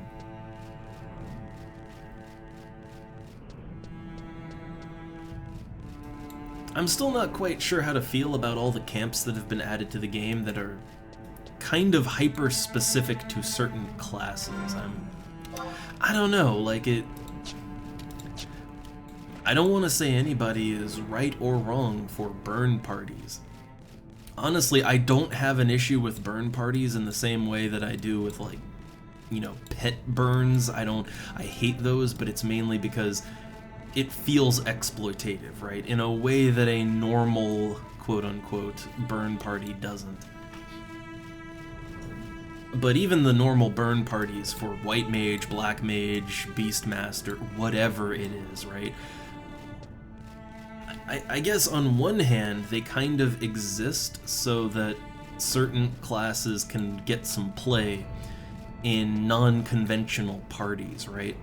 Like, Black Mage burns are great for, yeah, Black Mages. I've seen normal parties that don't want to invite a Black Mage because it's like, ooh, bad damage. Even though, I don't know, I've been in many normal parties with people who like parsing and all of that. And yeah, like, as a Black Mage, I don't come up on top usually, but I generally come up like second or third for damage, and that's like if there's a Dark Knight and Samurai, or, you know, Samurai and Dragoon in the party, right? To me, that says my damage is absolutely fine, right? Like, if I can even beat out some of those classes sometimes, that says the damage is fine to me. But, yeah, a lot of normal parties, for one reason or another, they don't want a Black Mage, or they don't want a Summoner, or they don't, you know, they don't want certain classes for whatever reasons. And I guess it is nice, it is a nice thing that they have alternatives that they can go to party amongst themselves, to get EXP, and do some non-conventional strategies, right? Like, no issue there. The only thing I can think of is, you know, is that really, I don't know, is that really in the spirit of the game? Is it really, I don't know, is it as fun? And I don't know, Black Mage burns can be pretty damn fun, but I guess I enjoy more flexing my big Black Mage damage in a normal party, right? It feels much better to drop, like, I don't know, 2,000 damage on a magic burst in a normal party than it does in a group of Black Mages where everybody's doing 2,000 damage every fight and the enemy just dies in 2 hits, so half the party doesn't even get to cast a spell. I feel like it's kind of a better use of the Black Mage in a normal party, right? But it's fine, and because Black Mage burns are a thing, I'm gonna be honest, since my Black Mage is now up to 62, and my White Mage is up to 57, I honestly find that in the higher levels, it is actually harder to get a party as a White Mage than a Black Mage. Like, I get invited to Black Mage Burns much more frequently and much quicker than as a white mage with my flag up. I've had my flag up, like, sometimes for hours as a white mage and nothing. But as a black mage, I don't even need my flag up. I'll just get invited to a Black Mage Burn party. It's kind of weird how that works, right? I thought it would be very much the other way around. However, yeah, Black Mage kind of, it just gets more invites, for me anyway. And it's because of those burn parties. To me, that's insanity, right? Yeah, it's pretty much nearly always burns. Again, I don't hate a burn party. They're good EXP and everything, and honestly, it is kind of a fun way to build a non-conventional party, right? Like, it's kind of a cool setup. It can be fun, but it can also be really, really boring. So I would prefer to be in a normal party, if possible, but I just find that one way or the other, I just get more party invites as a black mage. Like, as a white mage, it's really only your more standard traditional party that's gonna invite me. Or maybe, yeah, I was invited to a Beastmaster burn party to kind of, you know, be the assist, right? Passing out hastes and whatnot. But really, I feel like as a healer, my usefulness in a party kind of just goes down the higher level I get. And I do think that part of that, right, part of the problem, if you want to call it a problem, is that as you get higher level, burn parties of all kinds, anyone that can do a burn, they get much more common, and less people are just doing normal parties, right? And I don't know, I mean, maybe the standard preferred playstyle these days is a burn party. Maybe. But I don't know, like, for me, what got me interested in Final Fantasy XI in the first place, other than the freedom that it gives and just the interesting game that it is, it's the team play, it's the team dynamics, right? Like, it feels good with a diverse party when everything kind of comes together, everybody has their role, and, you know, everybody sort of has a chance to shine, right? Like, oh, the healer comes in clutch to save the tank. The tank pulls off a maneuver and manages to get aggro back on him after the white mage went nuts, and you know, or the samurai, right? The samurai manages to hold aggro for a bit, and you know, the tank went down already, but they managed to hold aggro and keep the team together and keep it steady, right, until the fight can be over. And like, in a normal traditional party, there's always some instance where everybody in every role has something they can do that sort of makes them stand out and shine, right? In a burn party, you just don't get that, right? Like, in a black mage burn, it's just summoner pulls the mob to the party, and then everybody casts a spell, and then the thing dies. There's no, like, it does require some setup, it does require coordination, but there's not really any way for any individual player to kind of stand out above the rest, right? Because everybody, like, the idea is that everybody is doing the same thing to end the fight quickly. And yeah, it's efficient, but it's kind of boring, and it doesn't really play to the strength of Final Fantasy XI, which is, you know, interesting strategic team play, right? At least for me. Maybe other people look at it different, but to me, that is what got me interested in partying up in this game to begin with. You know? It's, hey, I bring this thing to the party that is unique to my role, right? And you bring something unique, and the other guy brings something unique, and it all just kind of comes together, and I don't know. Also, I think we're getting cutscened right now. I do believe it's that time. Oh man, we're back in Sandoria, huh? Alright, you are late.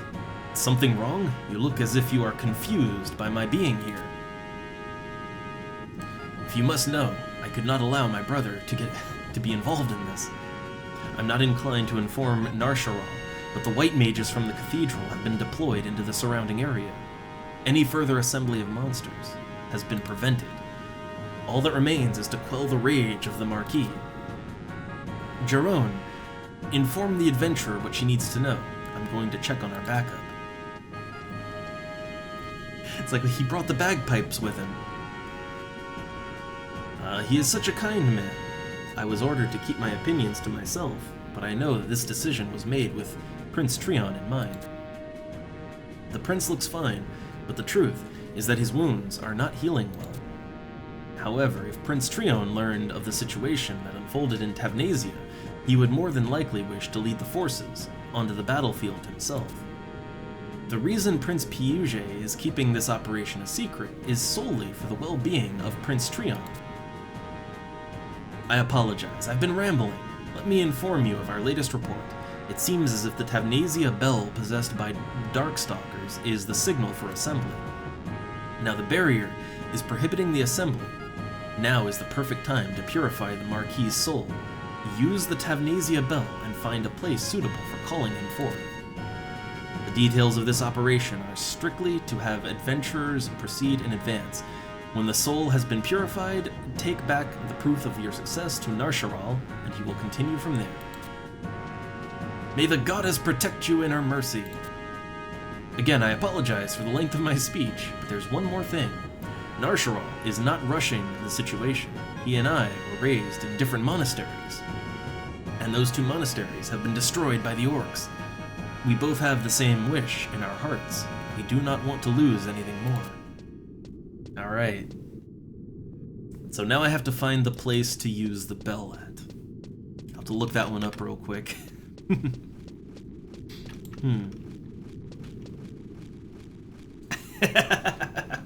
Oh man, look, you gotta be the first one in on that double burst, right? Well, the thing is, in higher level Black Mage, like in the high level Black Mage burns, at least the ones I've been in, pretty much everyone only gets one spell off and then the thing dies, and often not everyone even gets a spell off. Like when fighting crabs in Bucidine, it usually only takes like maybe three Blizzaga 2s, right? It really only takes 3 Blizzaga 2s to kill the enemy. So one guy just literally won't even get a spell off. And it's even worse if you're doing the ancient magic thing and you're doing like a big magic burst. When it comes to ancient magic, only 2 spells need to get off unresisted and the enemy just dies. That means that like that means that 2 players are just not even getting a spell off. So I don't think I need help with it. It's only like level 65, right? I should be fine. Oh, I do need to call my pet back though. There we go. So first off, where am I going in here? So okay, we need to go to G8. Alright, so it's at G8 near the well. G8. So, it should be in this big middle room then, right?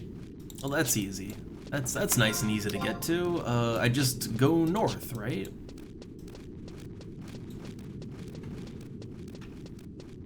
As long as there's no barriers, I think, yeah, I can just kinda go this way, right? I guess I was maybe a little presumptuous, but I assume it's on the first map here, right? I assume.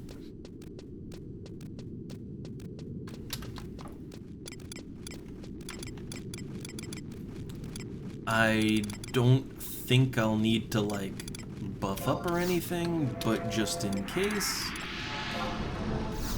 Yeah, toss out a nice little shell and protect too. Honestly, I should have gone in here as a / black mage, because then I could have at least teleported out, right?